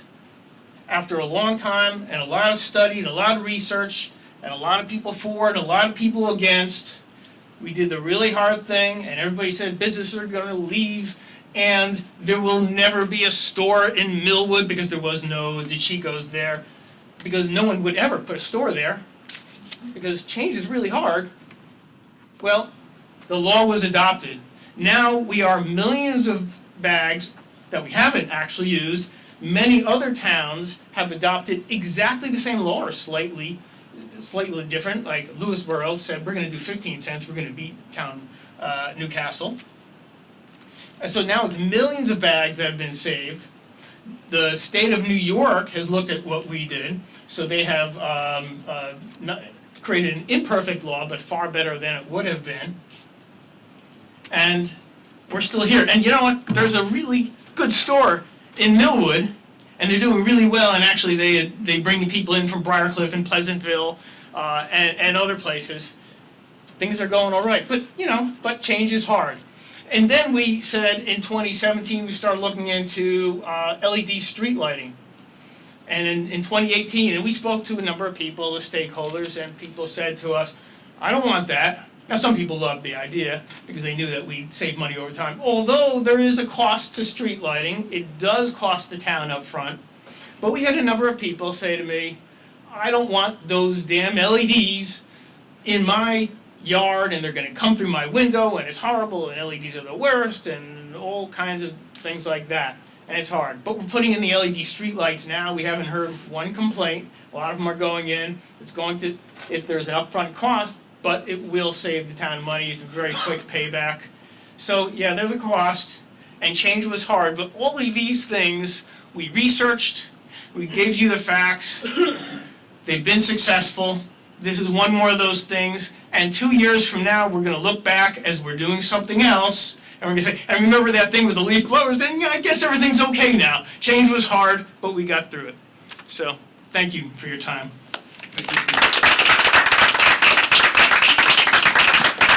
And thank you for everything that you've done over the last 6 years. Was it longer than that? Never did. Thank you. All right. Kristen Home. Hi there, my name is Kristen Hume, and I live in Chappaqua on Wood Mill. And I just wanted to thank you for bringing this for us to discuss and debate. And I've learned a lot here tonight from the landscapers and from all the presenters, so thank you all. For me, I like the proposal. I think it's a great idea. I don't see the use of a blower beyond leaves.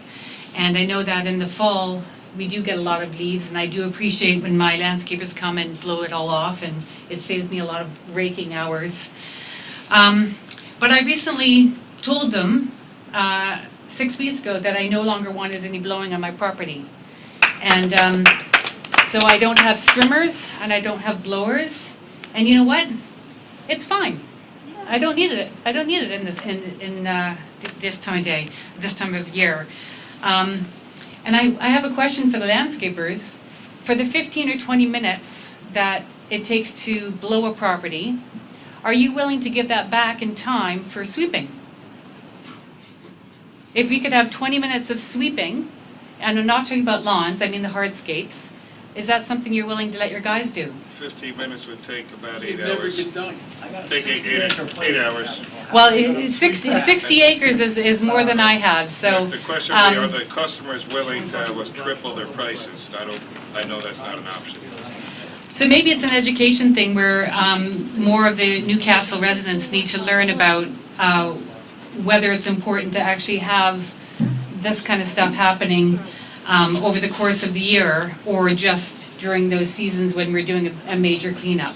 But anyway, that's my comment, and I have small children and animals, and I also don't use fertilizer or, and I'm asthmatic, so all those things are important to me. So thank you very much for. Is Helen still here? I don't think so. No, she had to leave. Okay. I don't know if it made any sense. George?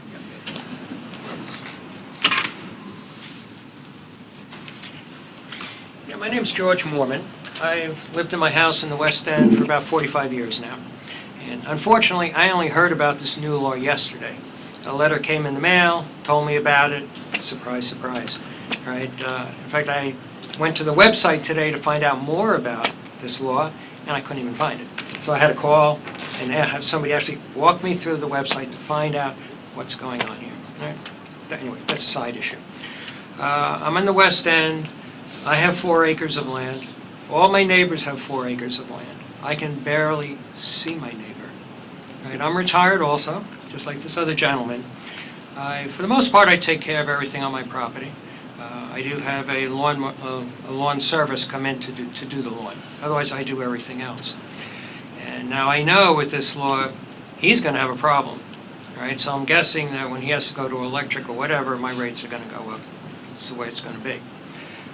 I use a blower myself occasionally to blow equipment and stuff like that. I can use an electric blower for that during the summer. I can do that. That's okay. I can work around it. My concern, though, is I have many other gas-powered tools that I have to use. I have my generator, I have my log splitter, I have my chainsaws, I have my chippers, I've got power sprays, all this type of stuff because I take care of my property. And I want to know where this is going with the town.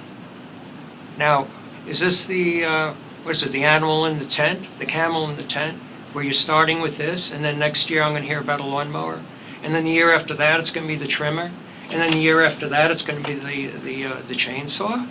Or is this it? I mean, if this law goes into effect, is this your entree into this area? So that we get limited now, so you take away our rights, one point after another after another? I mean, what do we do? I mean, we've got big trees. I have chainsaw, 3-foot bar, 3 foot. Because I have large trees that die, I have to take them down. There's no way I'm going to use electricity on this. We talk about these big blowers, 4-cycle, clean engines. Where, I would like to know, where are you guys heading with this? Is this it? Can you guarantee this is the last area you're going to go into, or is this the beginning of more and more and more and more? Well, you know, I'm not really familiar if other towns have banned gas-powered tree cutters or all the other equipment that you mentioned, but I am aware that countless towns have banned leaf blowers. So it's not as if, I mean, listen, I personally try to be leaders with initiatives. We're certainly not leaders in this area. We're followers in this area. A lot of other towns have already passed it. We're behind on this one. Well, many of the people here spoke about the other machines that were being run that were louder than the leaf blowers. Right? They're talking about how can you ban a leaf blower when you've got all these other things running? Makes a lot of sense, doesn't it? So does this mean next you're going to start banning this and banning that and banning something else? I mean, is it going to be the flow? I don't think that's the, let me rephrase that. That's absolutely not the goal of the town. The town is not looking to steal your rights and ban your use of. We have one thing after another. You've got one law after another, and now you're getting into areas that. This is definitely environment related. You know, again, I mean, we can extrapolate that out. You know, when New York legislated that people on motorcycles had to wear helmets, we're taking away their right to not wear a helmet and have a head injury. I guess, you know, that's a good argument. Are we next going to do something else? I don't know what the next thing is. Seatbelts, you know, how can you legislate seatbelts? So, I mean, I guess arguably you could keep on taking this down the road. Is that what you're going to do? No, but the expectation is here is that we're going to do our due diligence to see what's reasonable, and we may agree or disagree what's reasonable, right? That I understand. And do what we think is supported by science and supported by, you know, for the environment. You know, I don't have an expectation that you're going to be comparing a chainsaw, for example, that likely has limited use compared to a leaf blower. You're not, people, you know, are every day, the same people using leaf blowers are not using chainsaws to the same degree. So yes, a chainsaw may be louder, it may be something, but I don't think that's something to be concerned about. But I also don't think I'm gonna placate you with that answer either, but our goal is just to do the right thing now, and, you know. And we live in the woods. But I'll tell you what I I'm have gonna, a I'll tell you what, chainsaw. I tell you what I'm gonna do. I'm only on this town board for another 6 months, but for the next 6 months, what's in my control, I'm gonna try to pass environmentally friendly initiatives. As a person who's alive on this planet, I'm gonna continue to try to do everything in my power to live a sustainable life, because we have a big problem out there, and it's not gonna go away by ignoring it. Thank So you. that's what I'm gonna do. I'm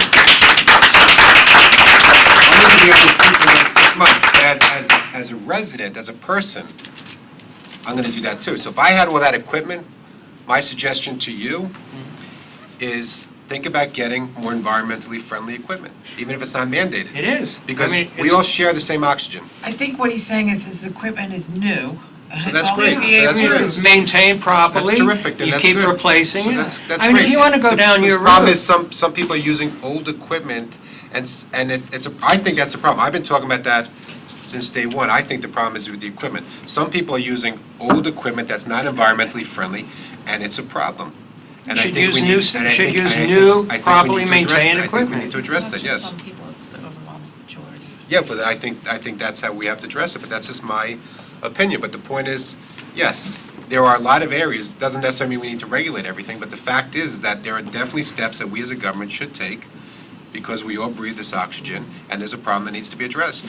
Well, just remember, there's a difference between banning and making sure equipment is operating properly and maintained properly. It's a big difference there. That's right. And making sure the equipment is state-of-the-art to the extent that it's possible, and without making everybody go out and buy brand-new equipment. But at the same time, nobody should be using a 10-year-old piece of equipment. I mean, just like cars have inspections, right? You can't drive a car anymore without a catalytic converter, so why should you be able to use a leaf blower that essentially has no catalytic converter? What is there, should we keep moving forward? Is there something else you'd like to add? No, that's it. Anyways, thank you for Thank you. speaking, I Thank you. appreciate it. Can I say something quickly? Cheryl, you're on the list, I'm putting on the list. Frank, you're next.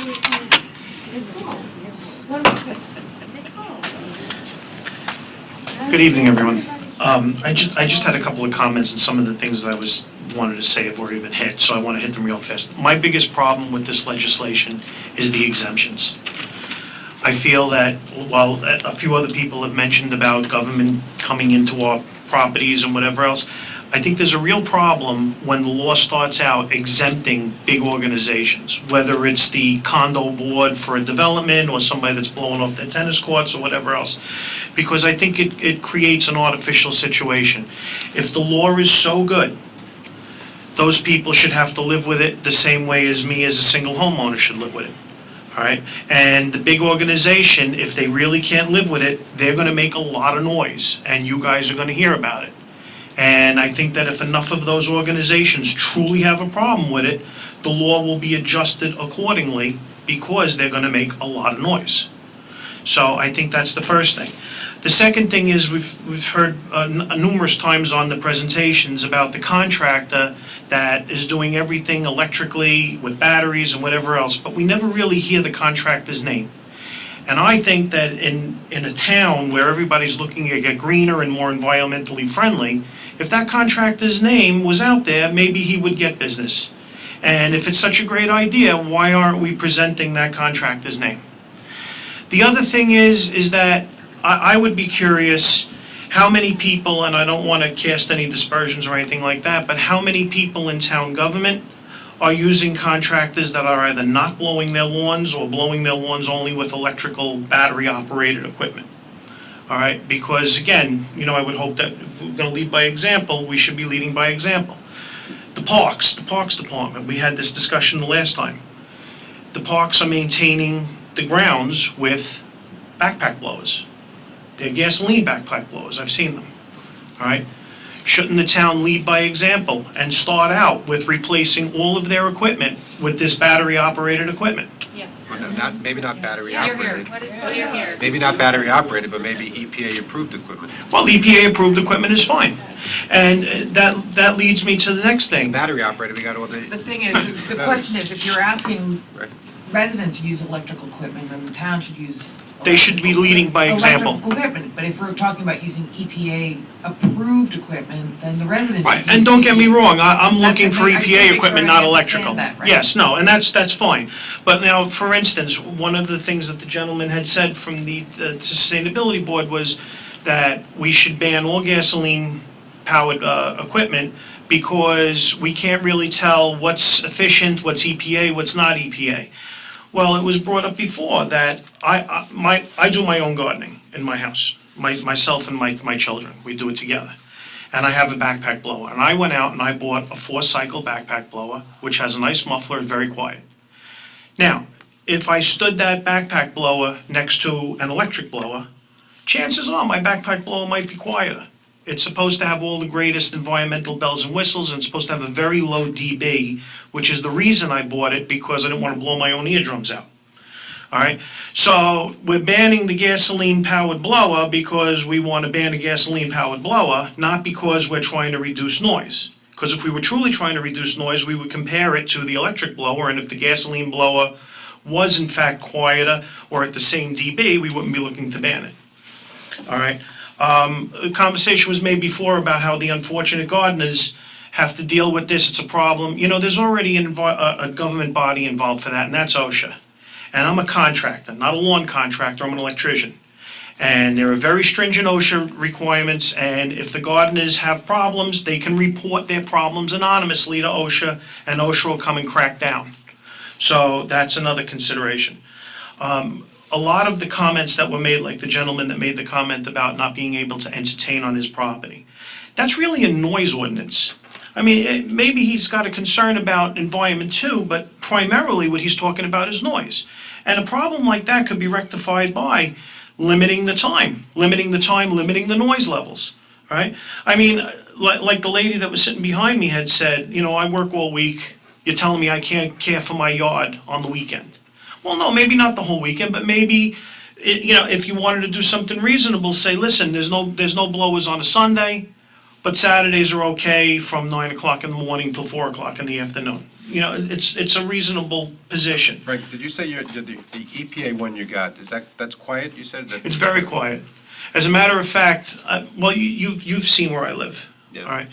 If the backpack blower is on idle, you know, in other words, I'm just walking around with it, you can't hear it from where my mailbox is if I'm standing on my front lawn, okay? So, I mean, when I've got it running full bore, obviously you're gonna be able to hear it. But quite honestly, I'd probably crank my stereo louder than my leaf blower would be, all right? And I mean, lastly, if we're truly involved about, you know, interested in quality of life outside the environmental issue, all right? Noise seems to be the bigger problem, at least from what I've heard from a lot of people around here. And maybe that's something that needs to be looked at, because they are, while they're both important things, they are kind of two separate things, you know? So I think that that's something to look at. I thank all of you for listening to me. Have a good night. Hopefully you'll get out of here quickly. Too late, we passed it. I just want to make one quick point Yes. with regard to the difference between gas and electric leaf blowers and sound level. So I would just direct everyone, if you have not had the opportunity yet, to take a look at the SAB report. It's 70 pages, but there's a really good executive summary at the beginning of it, if you're like me. In any case, the research has shown that there is actually a difference between the frequency of the vibration between the gas-powered and the electric-powered, which means that even when they're at the same dB, there is still more sort of noise pollution that comes from the gas-powered blower as opposed to the electric blower. It was fascinating research to read. I had not known it until I read it in the report, and I thank the SAB for that information. I just would put that out if anybody wants to take a look at that. Are those, is that an EPA-approved one or just a gas-powered one in general?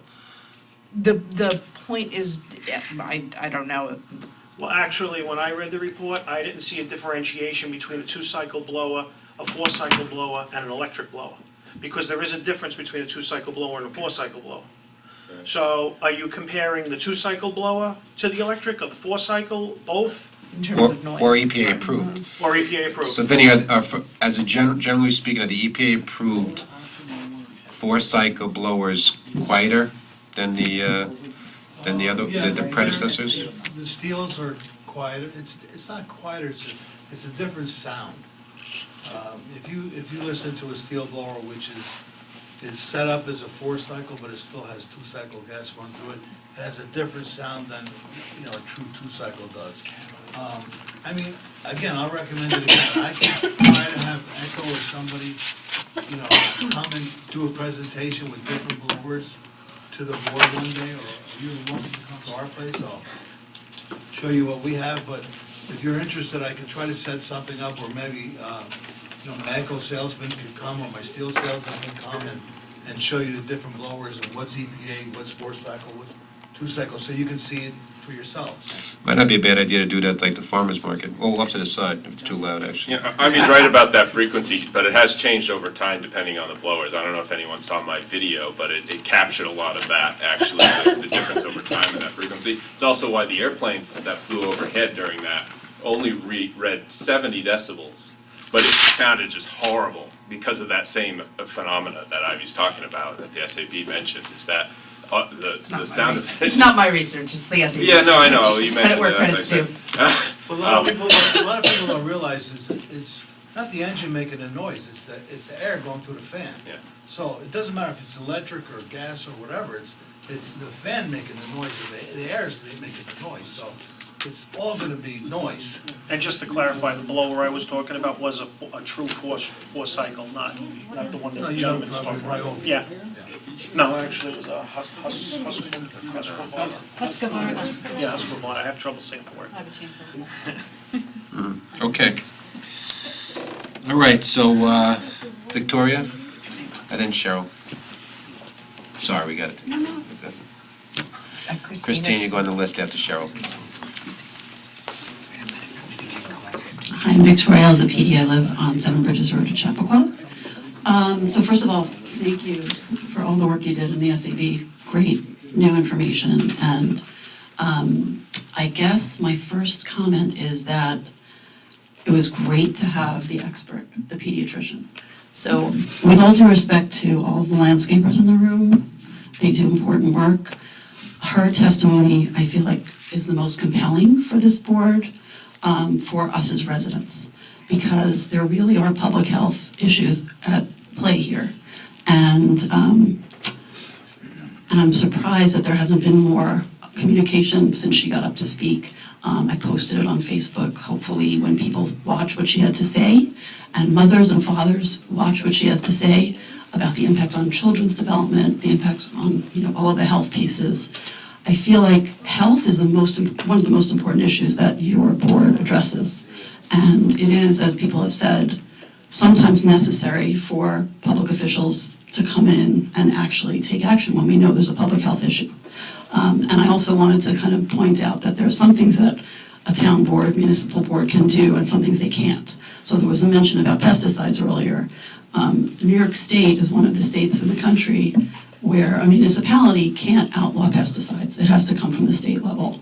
So you're kind of powerless other than making it so that on public grounds you don't use pesticides. But this issue is one that you actually can legislate about. So when you think about the harms out there, the risks and hazards on a health level, this is one that you actually can take action on. And to Steve's point earlier, there's urgency around this. We know there's urgency, and change is hard. And as people were talking, I have the empathy with the landscaping industry, but think about businesses when computers came to play. When PCs became a necessity, it took a lot of steps to make those changes, but it is the evolution. And I think we're right now living the evolution of how we deal with our yards and how the healthy yards approaches that we need to start taking. We can't, we try to have an impact on climate change and bigger universal issues, and the SAB has done great work on that in our town, and our leaders in the county on this. But this is an issue where we really can have an impact in our own yards. And so legislating safer, healthier measures in our own backyards literally can have an impact. You hear the numbers that Rand was talking about, and the emissions impact. And yes, it's a noise issue, and that's a really important piece, and it's an emissions issue. And so I think it's important to look holistically at this. And The other piece that I wanted to point out is, it was striking to pull up tonight and, try to find a parking space. And as you all know, I've been to many town board meetings and I care about a lot of issues in this community. I don't think I've ever seen the parking lot so full. And of course, there were other public hearings tonight. I just That's very popular. That's true, it's true with the games outside. It just makes me think, and I'm trying to think of any other legislation that you've worked on where there's been another audience that's not residents, that seems to be so carefully looked at. And again, with all due respect to the landscapers, this is about the residents and our public health and our safety and the development of our children. And it's really important that that come first. And it's nice to be, as anyone knows me as a leader, I'm very inclusive, I like to collaborate and have all ideas heard. I just want to make sure that balance isn't off. How much in the weeds are we going to become experts about the technology around these leaf blowers? It's important, but I think at some point you have to rip the Band-Aid off and say, you know what? What matters most to us is the health of our community and climate change and doing what we can as quickly as we can. So I would ask you to kind of look at, where's that balance? And are we, going far enough? And finally, I would just say that I really was kind of disappointed that this was such a compromise. So people tonight are asking for more compromise. So if you think about, from A to Z, if we started out closer to A, and we're pulled now way further, towards the middle, by only, limiting gas leaf blowers. So people in the room seem to be saying, go even further to compromise. So, I think if you're going to compromise, what you have right now is a very fair compromise by just limiting gas leaf blowers over the summer, where there are no leaves on the ground. See, Victoria, I'll tell you why I don't agree. And I think we have the same goal, but the thing is that right now we're actually talking about the status quo for 9 months and regulating 3 months, maybe with an imperfect solution. So actually, I think we all care about the health, and I think everybody sitting here right now is 100% committed to that and doing something about it. But the question is, should we be doing something 12 months a year? Quite honestly, I'm not even talking about a compromise. The fact that we're only focusing on 3 months and status quo for the other 9 months, that I think should trouble somebody like you and me and anybody who cares about the environment more so. I think we need to be looking at this as a 12-month problem. And by the way, the landscapers that are here, I think are contributing excellent advice about that, because a lot of the landscapers that are here are actually responsible landscapers and probably know that they would benefit from regulations that actually encourage the type of equipment that they're using. And that's what I think we should do. So it's not a compromise. I think we're getting feedback and we're learning. And the fact is, I still think that this needs to be a 12-month solution. And again, it's not a compromise. It's actually working with the landscapers. You talk about a collaborative approach, working with the landscapers, hearing what the equipment is. I mean, to be honest with you, until Vinnie came today, my source of EPA, equipment was Googling it and seeing that Home Depot sold it, and then I have no idea if it's actually decent equipment or not. So I think your appearance here was very, very helpful as somebody who actually sells the stuff and knows the equipment. But, so I think we are being collaborative, but I think, we also need to have a 12-month solution. A 12-month solution would be great. I'm just saying, I think at the very least, to limit the most harmful over the summer, and that's the gas leaf blower. So if there's going to be this legislation, I would support it. I would love to see a 12-month solution. I would love to see stronger legislation, but at the very least, to think about, moving forward with what you're proposing. Thank you. Thanks.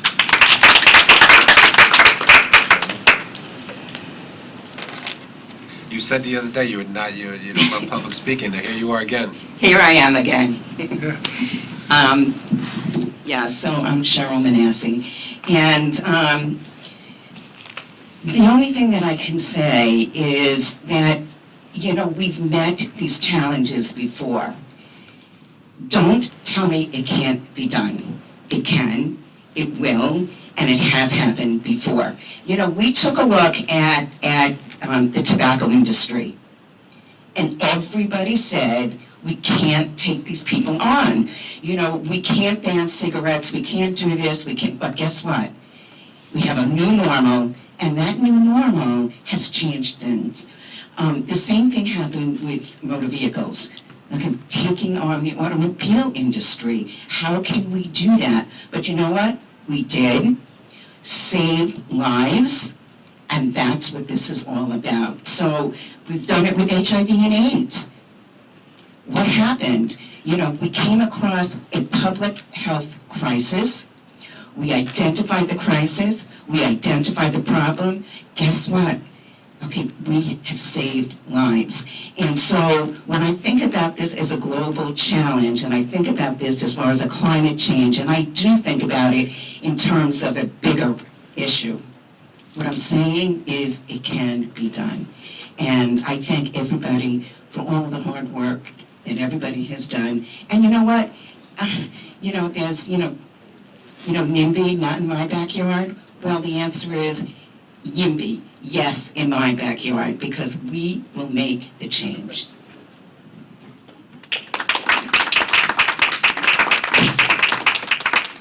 New acronym. I like it, actually. Christina?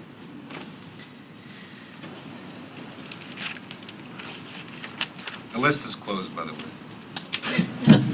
Hi, good evening. My name is Christina, and I do have a gas blower, and I have an electric blower too. And the reason I bought the electric blower is because I hate the gas blower when they blow around the house and the air goes into the house. It smells so bad, and then you have to close every window, right, to blow. So, I studied all the options, and I bought so many kind of blowers to try them. So I actually have 3 electrical blowers. One for indoor, like sweeping, like there's a gentleman who said that he used to sweep. And because we do use the blowers as sweepers, right? And I have one that is mounted. So instead of blowing, it's actually vacuuming and mounting it. So you are not actually emitting any air. And then I have another one that is a very powerful blower that everybody who used it actually prefer it more than my gas blower. So I was thinking maybe we can change the legislation to say don't use gas blower around the house. It could be one option. Like so like you guys, the landscapers, they can think about it. You can have an electric blowers and use it to swipe all the pathway, the place that around the windows, so that nobody has to smell those emissions. And this is why we have to regulate this instead of regulating the other machines that people were saying. Why you are not regulate? Why are you going to go against us or against all the other machines? Not really, because when you use those, you are usually far from the house. But what we do care is the emission that go inside the house. So it's important and the the leaf blower are used every single week because we want to keep the house clean, right? So that's why we need this regulation instead of every machine with gas.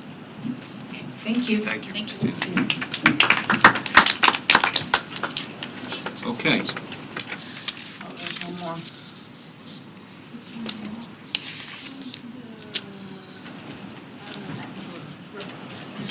Yeah, I know he's coming. I'm afraid I didn't sign the list. My name is Roger Blanc. I've lived in Newcastle for close to 40 years. I just wanted to make 2 points, one of which is that the electric blower does not work if you have a large property. We have 18 acres, not all of which is lawn, but we'd have to have a 500 or 600 foot long extension cord, which doesn't work. I mean, you lose juice as you have more feet on the electric cord, so that's not a viable option for us. So I had suggested earlier that you ought to exempt large properties that have the problem we do. We have a 1/4 mile long driveway. So if we're gonna have somebody, they can't use an electric blower to blow clippings or whatever off the driveway, they need to use gasoline. So I would suggest that if you're gonna exempt golf courses and tennis clubs and such like, you should also exempt large properties. I would suggest 10 acres or more. Thank you very much. Thank you.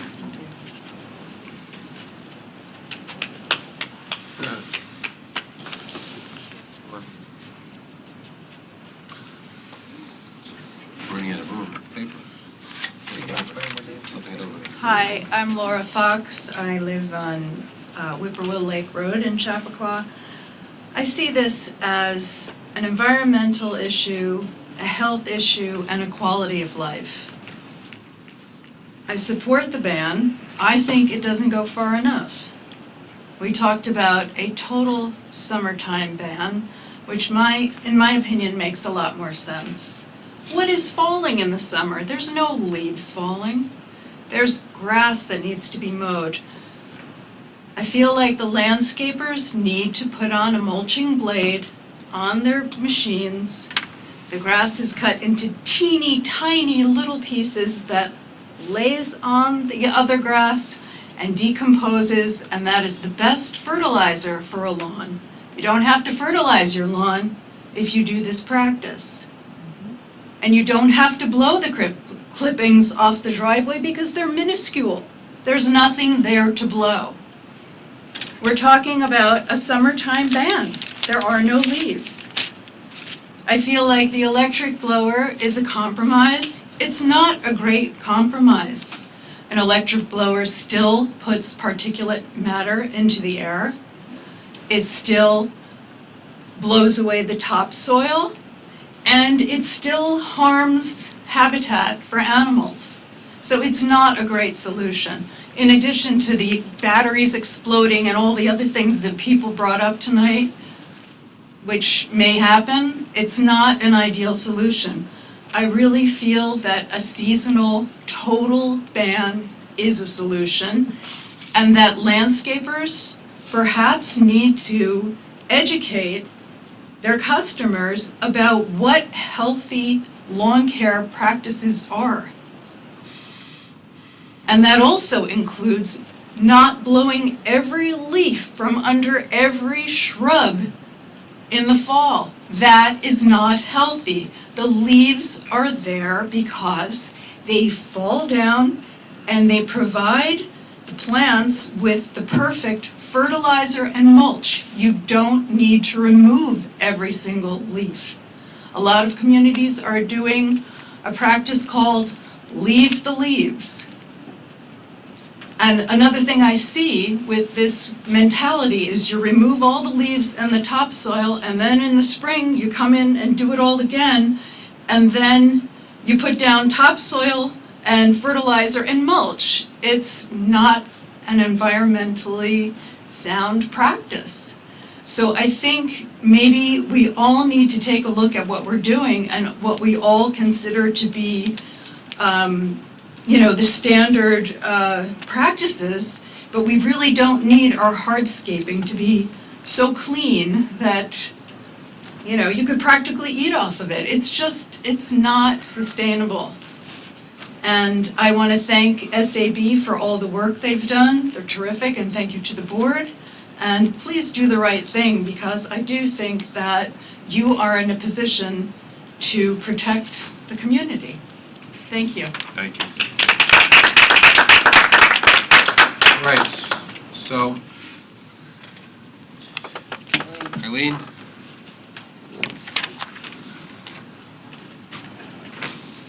Hi, thank you for letting me speak. Eileen Gallagher, I know it's very late, I'm very tired, so I might not make a whole bunch of sense.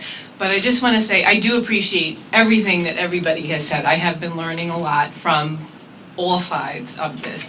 But I want to share an experience that I had. I had a tree guy come and take down some dead trees because I recently adopted a very fearful rescue dog who is petrified to be out on the street.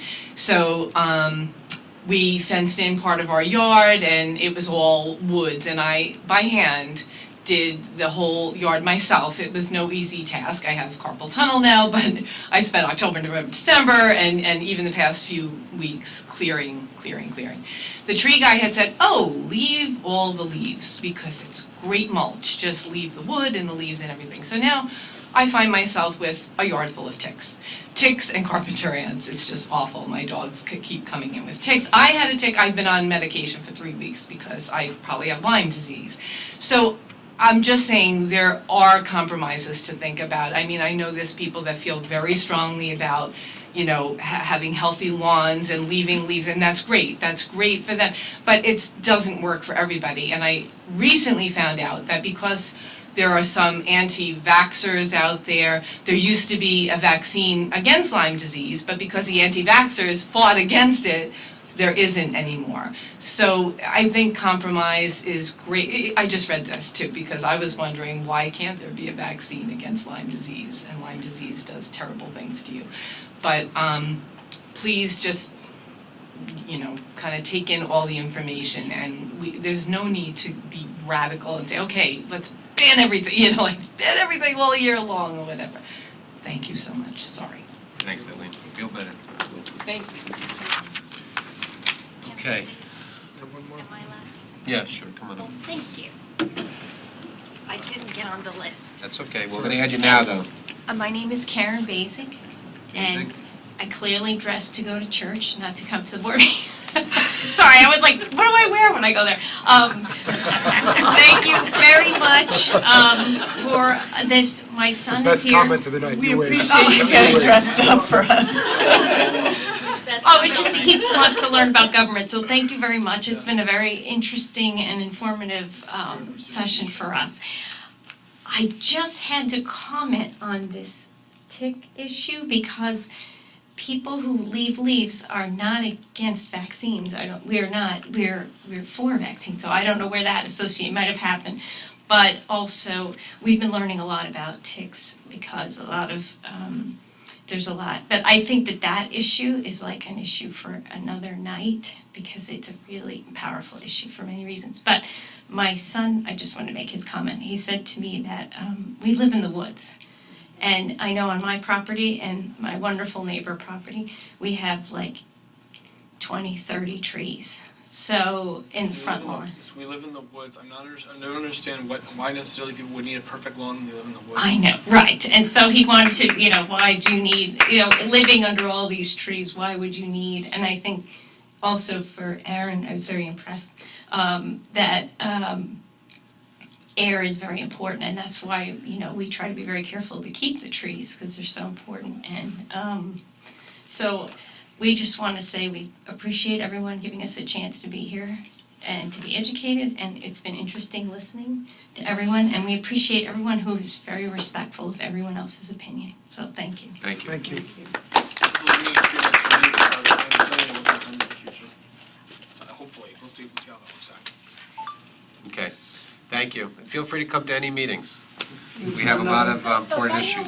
The way you actually, if you use wood chip around around the forest area, you will avoid the ticks to cross that part and go into your lawn. Okay, I'll tell Eileen that. No, seriously, because she has a problem, obviously. That's why I use so much wood chip in my yard. She could have used the wood chips that she put in the trees that came down. Rodents carry it in over and it drops off them. Chipmunks, squirrels, and the white field mice. Chipmunks are the worst. Okay, all right. So I think that's it, right? So we are going to adjourn the public hearing. So I think what we need to do is have a work session, discuss it. And what's today, June 11th? So why don't we adjourn the public hearing to July 16th? It gives us time to workshop it, talk about it, and then we'll reconvene on July 16th for a public hearing. Is that good? Yep, just need a motion and... So moved. July 16th, to keep the public hearing open. Second. All in favor? Aye. Aye. Sorry, we're a little punchy, Okay, it's a so little that's the late. end of the public hearing for tonight. Anybody's Don't leave, if you came here, more than welcome to stay around. You couldn't be out here fast enough. All right, Frank, take care. Good night. Don't worry. Thank you. Take care. Thank Good job. you. Take care. Good job, thanks. Thanks for listening. Have a good night. Great, thanks All right. guys, thanks for doing that. We still want to see the rest of your father. I'm just curious if you could pin him in 1 second.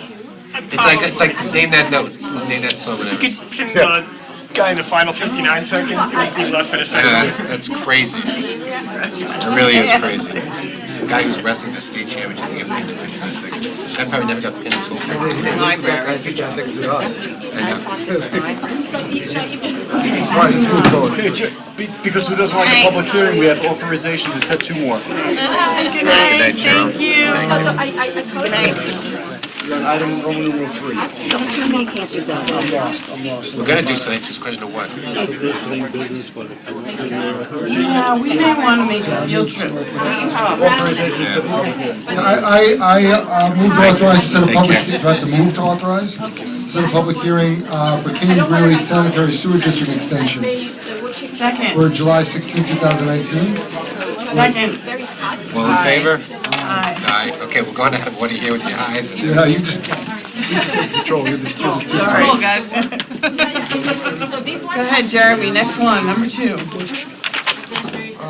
Wait, are we Oh, on sorry, the, I moved to set a public hearing for July 16, 2019 to amend chapter 111 of the town code concerning snow removal and sidewalk repairs. Second. all in favor? Aye. Move to approve the payment of claims, amount of $842,292.34 listed on the summary project writing report, detail voucher, detail report, each prepared on June 11th of the glorious year. Checks will be issued and mailed, each claim is listed on Wednesday, June 12th, 2019. Second. All in favor? Aye. I'm gonna keep going. I move to accept the following monthly reports from May 2019, town clerk, county clerk, town clerk, court clerk, development department, and receipt of taxes. Second. All in favor? Aye. Move to adopt the local law regarding the Energize New York Open Sea-Based Financing Program. Second? All in favor? Come on, guys. Aye.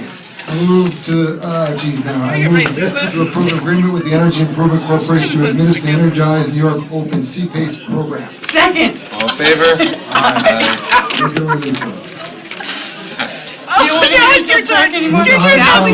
Commission of Temporary Summer Labor with the Recreation and Parks Department effective June 12, 2019 for a period of 10 weeks as reflected below.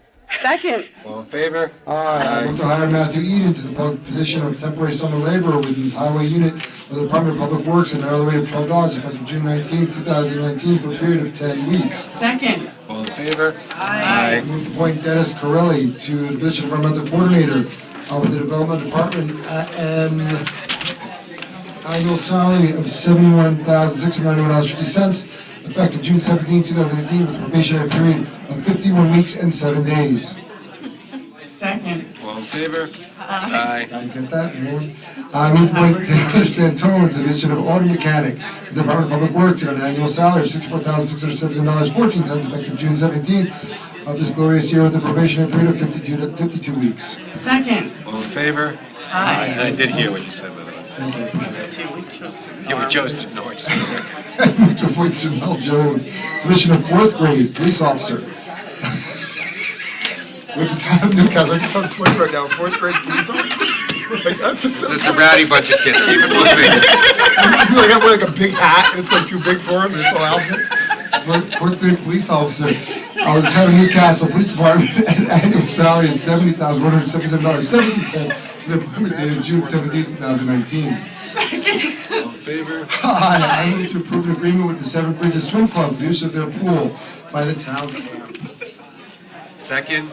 All in favor? Aye. I move to approve an agreement with Newcastle Community Television for website administration for 12 months in the amount of $2,000 per month, they pay quarterly with provision for 2 6-month extensions. Second.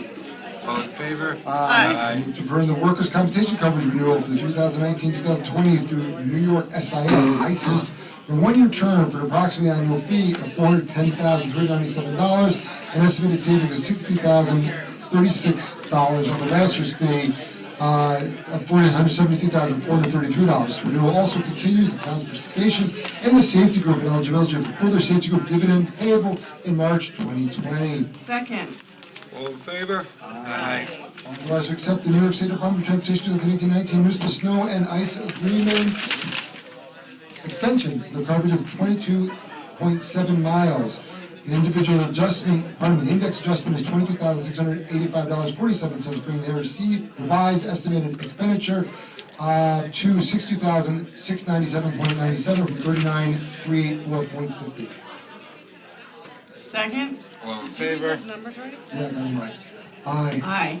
I move to authorize sending a letter of support for the Water Quality Improvement Program grant for municipal stormwater sewer system MS4 mapping authorization authorizing the town of Yorktown to act as lead agent for the grant. Second. All in favor? Aye. I move to hire Lily Dresner to the position of seasonal community service worker animal warden with the Newcastle Police Department at an hourly rate of $20 for 35 hours per week, effective June 10th, 2019, for a period of 3 months plus 1 month. Second. All in favor? Aye. That makes 4, yes, indeed.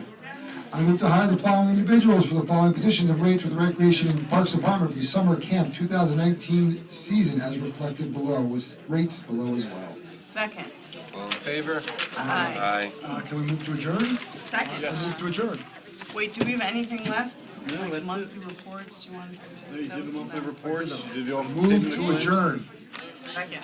All in favor? Aye. Aye.